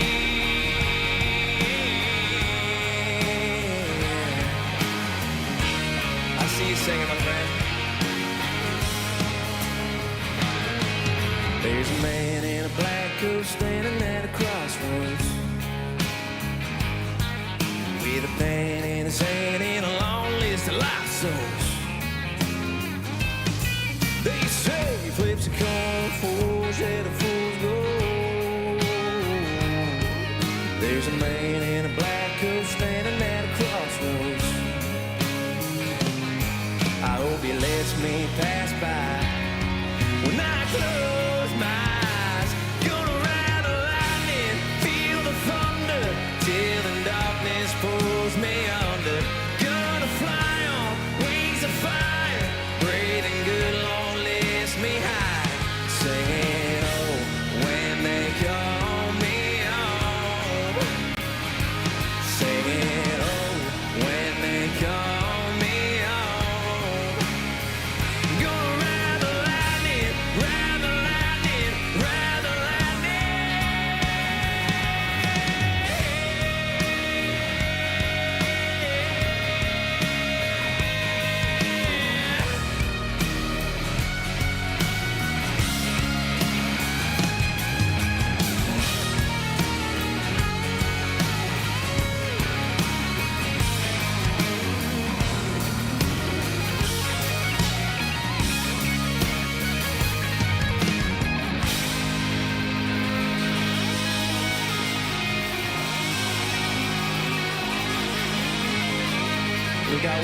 chorus, y'all.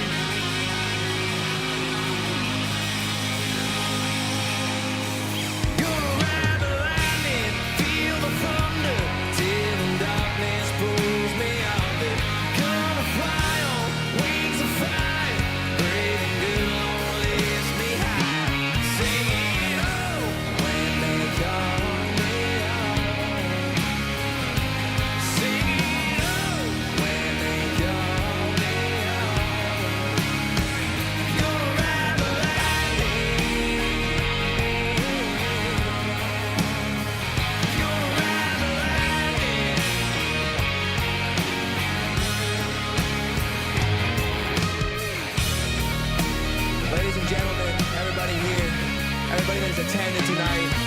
I just want to say thank you so much. And I'll leave y'all with this. I'm Warren Zatters, y'all. Thanks for having me.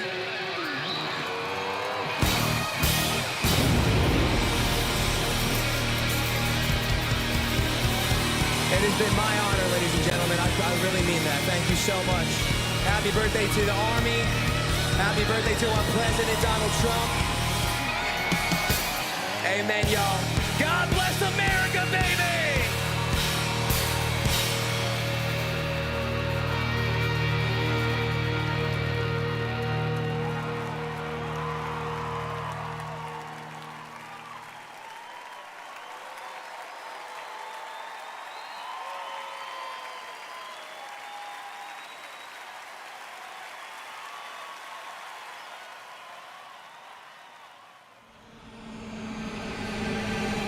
This week we honor 250 years of valor and glory and triumph by the greatest fighting force ever to walk the face of the earth, the United States Army. Each of you on the field today is among the most talented members of your generation. You could have done anything you wanted. You could have gone anywhere. You could have gone to any school. Matt's incredible heroism helped ensure that not a single American soldier died in the Battle of Shock Valley. For 2.5 centuries, our soldiers have marched into the raging fires of battle and obliterated America's enemies. The dignity, daring, and devotion of the American military is unrivaled anywhere in history and any place in the world. Our soldiers do not rest until they win. Our citizens know that you're standing guard, killing terrorists, crushing our enemies, and keeping America safe. But you're also keeping it strong and proud and mighty and free. This week we remember that we only have a country because we first had an army. As President of the United States, let me express my undying gratitude for every soldier here today, for every veteran and their incredible families, and for every patriot who has worn the uniform. Our debt to you is infinite and everlasting. With the grace of God, America will always prevail.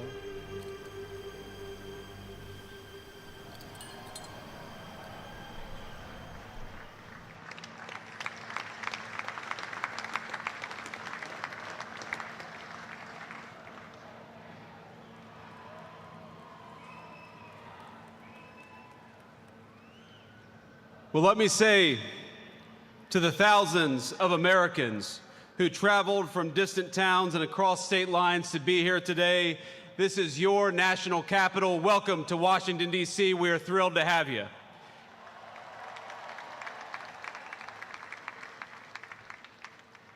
This evening, as we celebrate the 250th anniversary of the United States Army, the oldest branch of the greatest fighting force ever known to man, I want to say to all the soldiers all across our nation's capital and all across the world, happy birthday, soldiers. We're proud of you.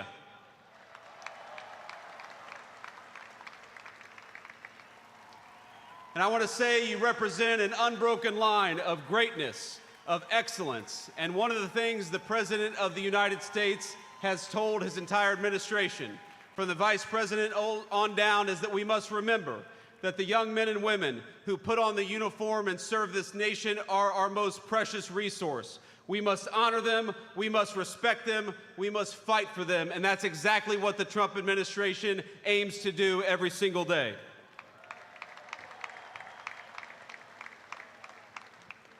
And so to our soldiers, we're so proud of you, and let me tell you that the way that we honor and respect you is, number one, we never ask you to go to war unless you absolutely have to, and number two, when we do ask you to go to war, we give you the weapons and the support needed to kick the hell out of the enemy and come back home safely.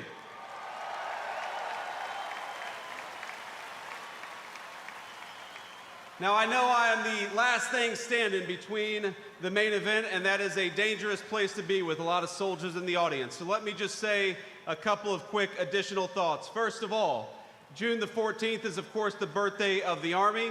It is, of course, the birthday of the President of the United States, and happy birthday, Mr. President. But I would get in trouble if I didn't mention that it's also my wedding anniversary. And so to my lovely wife, I love you, honey, happy anniversary, and thank you for everything that you do for our country. So without further ado, it is my pleasure to introduce the 45th and 47th Commander-in-Chief of the United States military, President Donald J. Trump.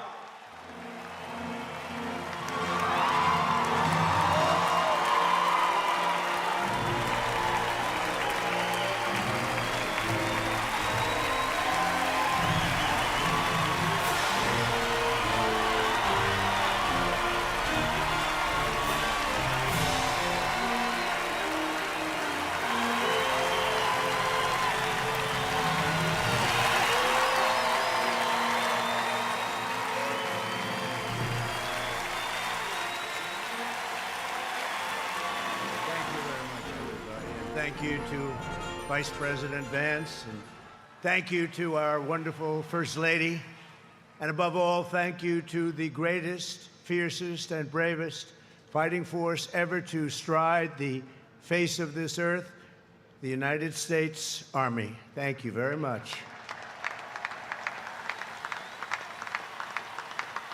Because the Army keeps us free, you make us strong, and tonight, you have made all Americans very proud. They're watching from all over the world, actually. Made them all very proud. Every other country celebrates their victories. It's about time America did too. That's what we're doing tonight. And watching this magnificent display, our souls are filled with gratitude for every generation of warriors who have worn the uniform all the way back to the very beginning. So to every veteran across our land, and right here in our nation's capital, including 6 recipients of the Congressional Medal of Honor, we love you, we honor you, and we salute your noble service to our flag and to our country. As we celebrate tonight, we also think of the hundreds of thousands of Army soldiers who have made the supreme sacrifice for our nation and selflessly laid down their lives in every war, from the Revolution to the War on Terror. To the Gold Star families with us today, the courage of your heroes is the bedrock on which our entire nation stands. We thank you. Yes, we thank you.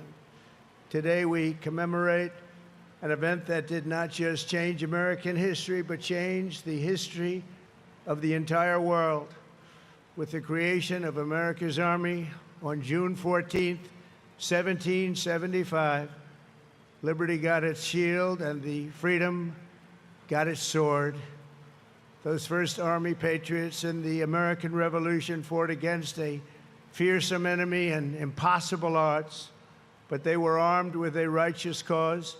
They were led by an indomitable commander, a truly great man, General George Washington, and they were united by an eternal creed. Their motto was victory or death, Over the past 2.5 centuries, our warriors have shown unrivaled valor on fields of battle around the globe. With the frostbitten feet and bloody fist, they have marched into the flames and fury of combat, charged up mountains, stormed beaches, waded through torrents of gunfire, and leapt into skies thick with smoke and shrapnel.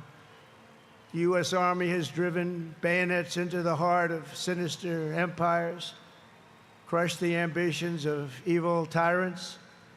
Beneath the threads of American tanks, it's done so well, it's done so much, and sent the devil himself flying into full retreat. Time and again, America's enemies have learned that if you threaten the American people, our soldiers are coming for you. Your defeat will be certain, your demise will be final, and your downfall will be total and complete.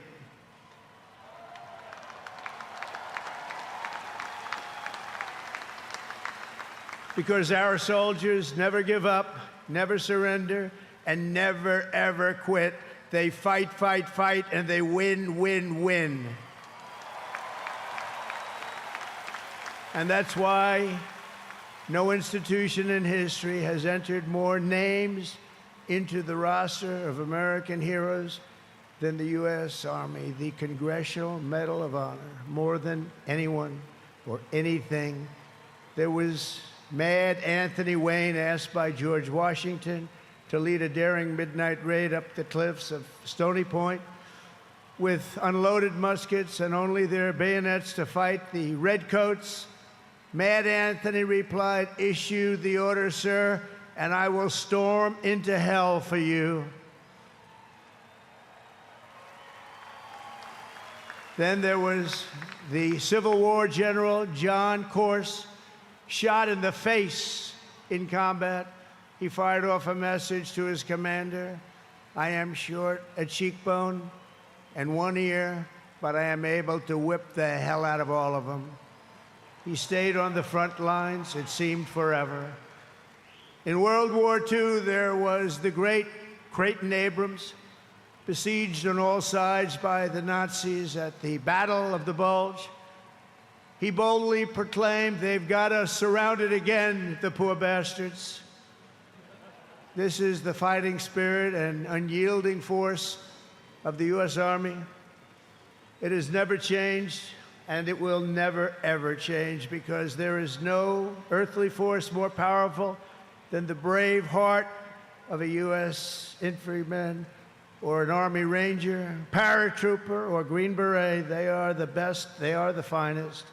From Bunker Hill to San Juan Hill, from Gettysburg to Guadalcanal, from Yorktown to Shiloh, and from the trenches of the Argonne to the mountains of Afghanistan, the Army has forged a legacy of unmatched courage, untold sacrifice, and unequaled and undying glory. Our soldiers have poured out their blood by the bucketful on Missionary Ridge and Heartbreak Ridge, on the sands of Sicily, Normandy, and the Philippines, and on the dusty streets of Da Nang, Baghdad, and Fallujah. Thanks to their extraordinary service and devotion, 250 years later, America stands tall, America stands proud, and America stands free. We're the hottest country in the world right now, and our country will soon be greater and stronger than ever before. Down through history, we've been blessed beyond words by this valiant legion of Army warriors and patriots, heroes and legends. And tonight we affirm with unwavering certainty that in the years ahead and in every generation hence, whenever duty calls and whatever danger comes, the American soldier will be there.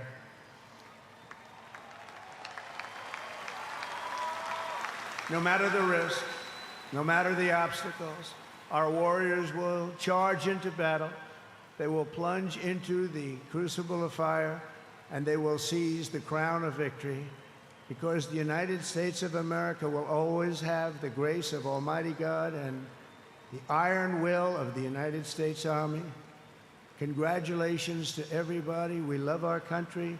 We've never done better. Thank you. God bless you. God bless the Army, and God bless America.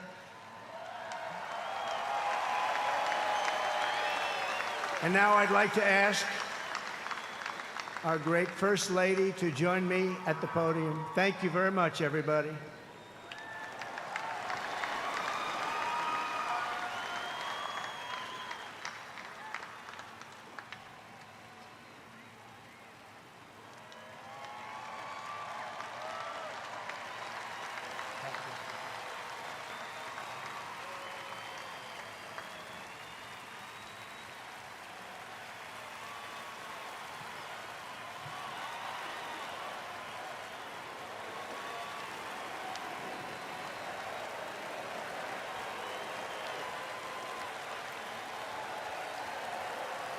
Mr. President, on behalf of the United States Army, the Army Golden Knights, I would like to present to you this flag, which was flown over our nation's capital in free fall during the Army's 250th birthday celebration.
Worked for all my life, and I had to start again with just my children and my wife. Thank my lucky stars to be living here today, 'cause our flag still stands for freedom, and they can't take that away. And I'm proud to be an American, where at least I know I'm free. And I won't forget the men who died, who gave that right to me. And I gladly stand up next to you and defend her still today. 'Cause there ain't no doubt I love this land. God bless the USA.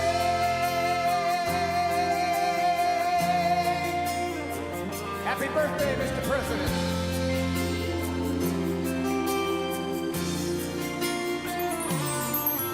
From the lakes of Minnesota to the hills of Tennessee, across the plains of Texas, from sea to shining sea,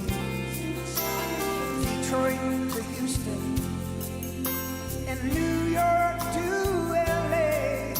There's pride in every American heart, and it's time we stand and say,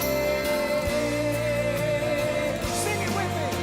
I'm proud to be an American, where at least I know I'm free. And I won't forget the men who died, who gave that right to me. And I gladly stand up next to you and defend her still today. 'Cause there ain't no doubt I love this land. God bless the USA.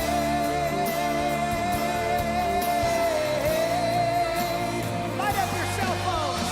And I'm proud to be an American, where at least I know I'm free. And I won't forget the men who died, who gave that right to me. And I gladly stand up next to you and defend her still today. 'Cause there ain't no doubt I love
Thank you.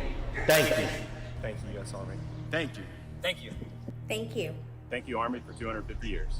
Thank you so much for serving alongside my grandfather and my great-grandfather, for your service, for your country, for your family. And I just want to say thank you from a generation that may not have known your name, but I get to live in the freedom because of it. I want to thank all the U.S. service members, men and women, and especially the Army for their 250th birthday. Thank you very much. My grandpa served in the Army in World War II as part of the 82nd Airborne. Thank you, Army, for everything that you do. My brother Rob and my son Alec both served in the U.S. Army. We thank you for your courage, your sacrifices, and the burdens that you may now carry. Thank you so much for doing what you do, putting your lives on the line for other men like me to live the life I live. I just want to say happy birthday to the U.S. Army, congratulating them on 250 years. I want to give a big shout out to my Uncle Zadian, who served in the Army, and thank you for all you do. I'm very thankful for the dedication and the hard work of the men and women of the U.S. Army. Hi, American soldiers. Thank you for all you do. Love you. Our freedom is not free, and we know that we are free because of you and your efforts. Thank you to our Army active duty and veterans for protecting our rights and freedoms. Comes at an immeasurable cost. I'm wishing you the best. Happy birthday. Go on. Happy birthday, Army. Thank you to everybody who's serving today and has served in the past. Love you guys and girls. Thank you so much for everything you do.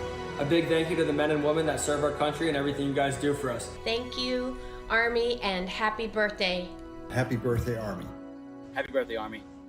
Happy 250th.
When I raised my right hand, I swore an oath to every generation before me. I wear the same branch insignia as the soldiers who crossed the Delaware. Before there was a nation, there was an army.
division costs.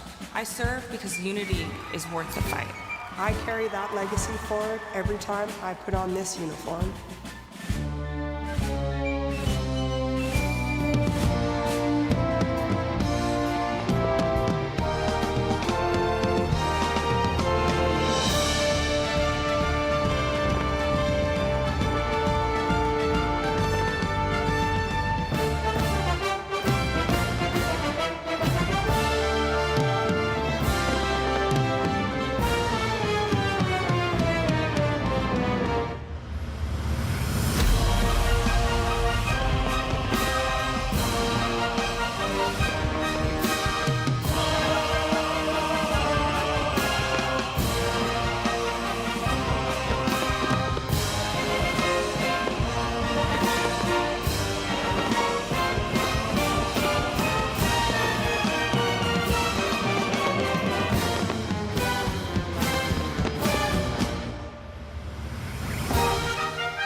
Both of my grandfathers served in the Second World War. They answered the challenges of their time, and it is my goal in this uniform to answer and meet the challenges of my time head on. He ain't heaven, he's my brother.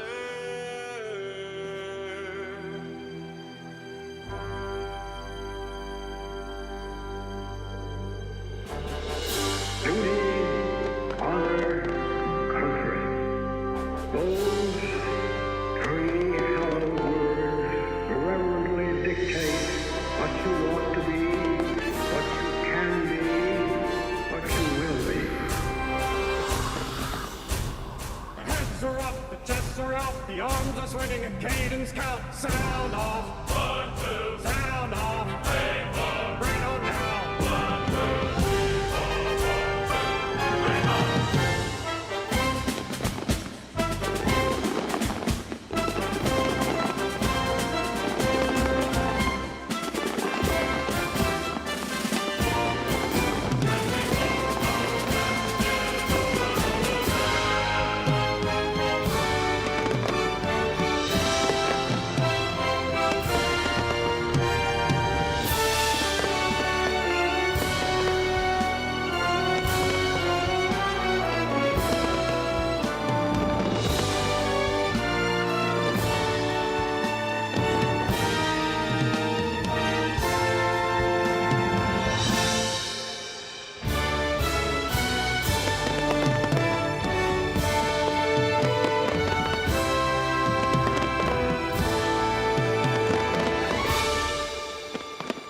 There's a strength in these bonds.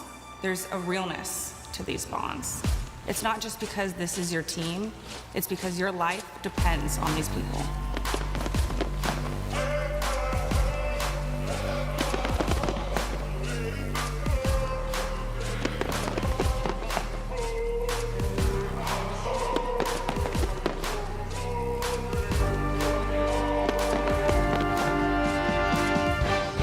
I am an American soldier. I'm a warrior and a member of the team. I serve the people of the United States and live the Army values. I will never accept defeat. I will never quit. Trained and proficient in my warrior tasks and drills. I am an expert and I am a professional. Enemies of the United States of America in close combat. I am a guardian of freedom and the American way of life. I am an American soldier. I am an American soldier. I am an American soldier.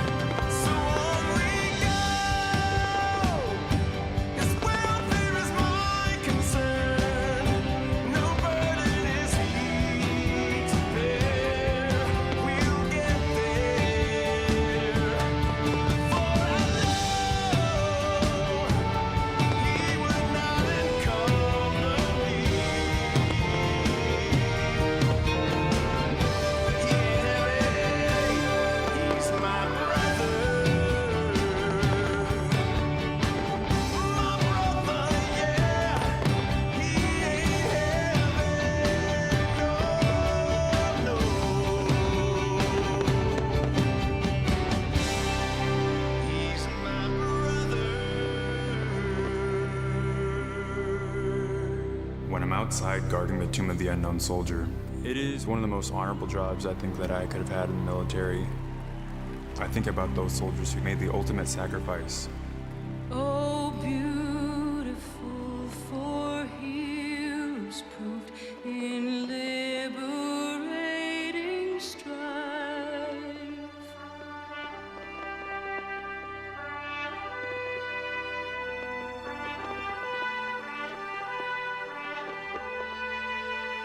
Who more than self their country loved, and mercy more than love.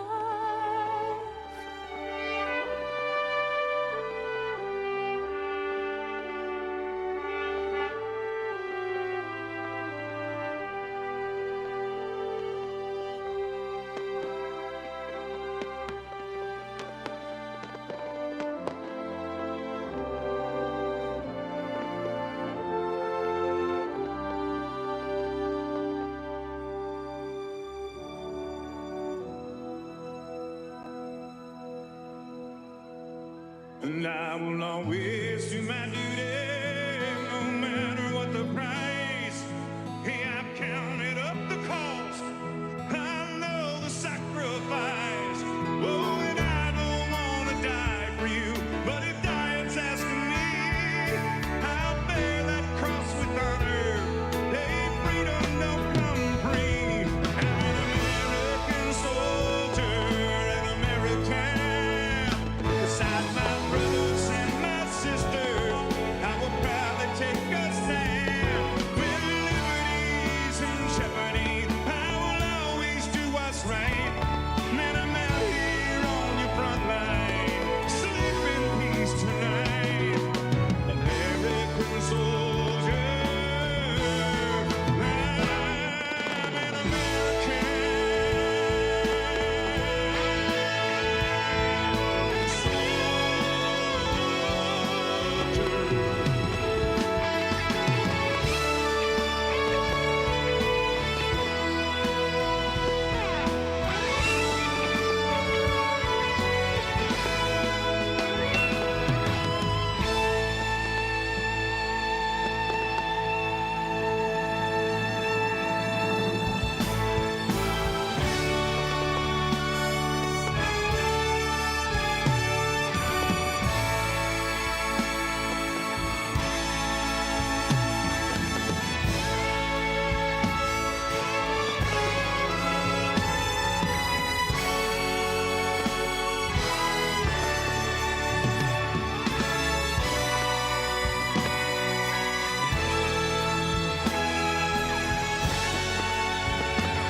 It was a humbling experience putting on this uniform. I believe this uniform is a symbol of trust, and it represents the highest ideals of our country.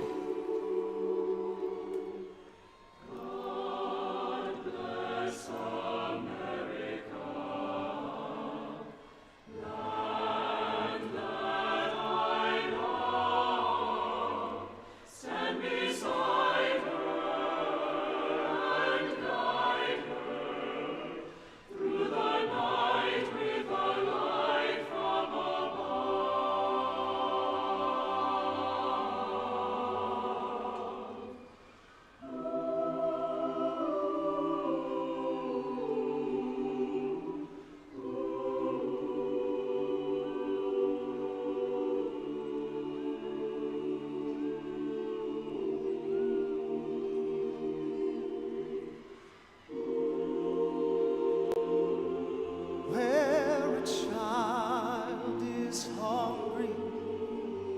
where men have no homes, where the powerless are yearning to breathe free.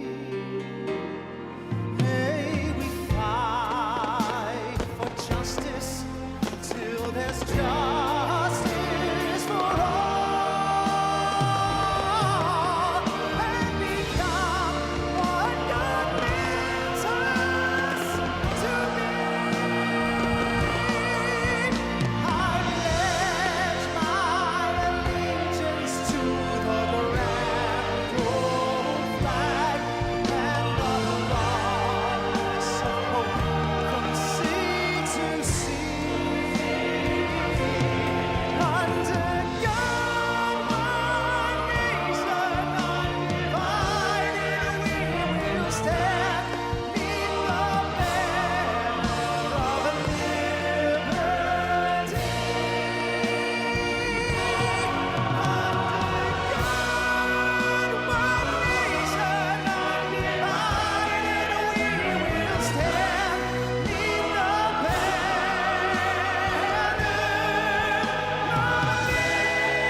Thank you for joining us on this historic occasion. A special thanks to Scott's Miracle Grow and all of the terrific America 250 sponsors that helped make this monumental event happen. And to you here in our audience or watching at home, to those in our U.S. military who are currently serving, have served, or being remembered, thank you for celebrating in the greatest country in the world. God bless you and God bless America. Good night.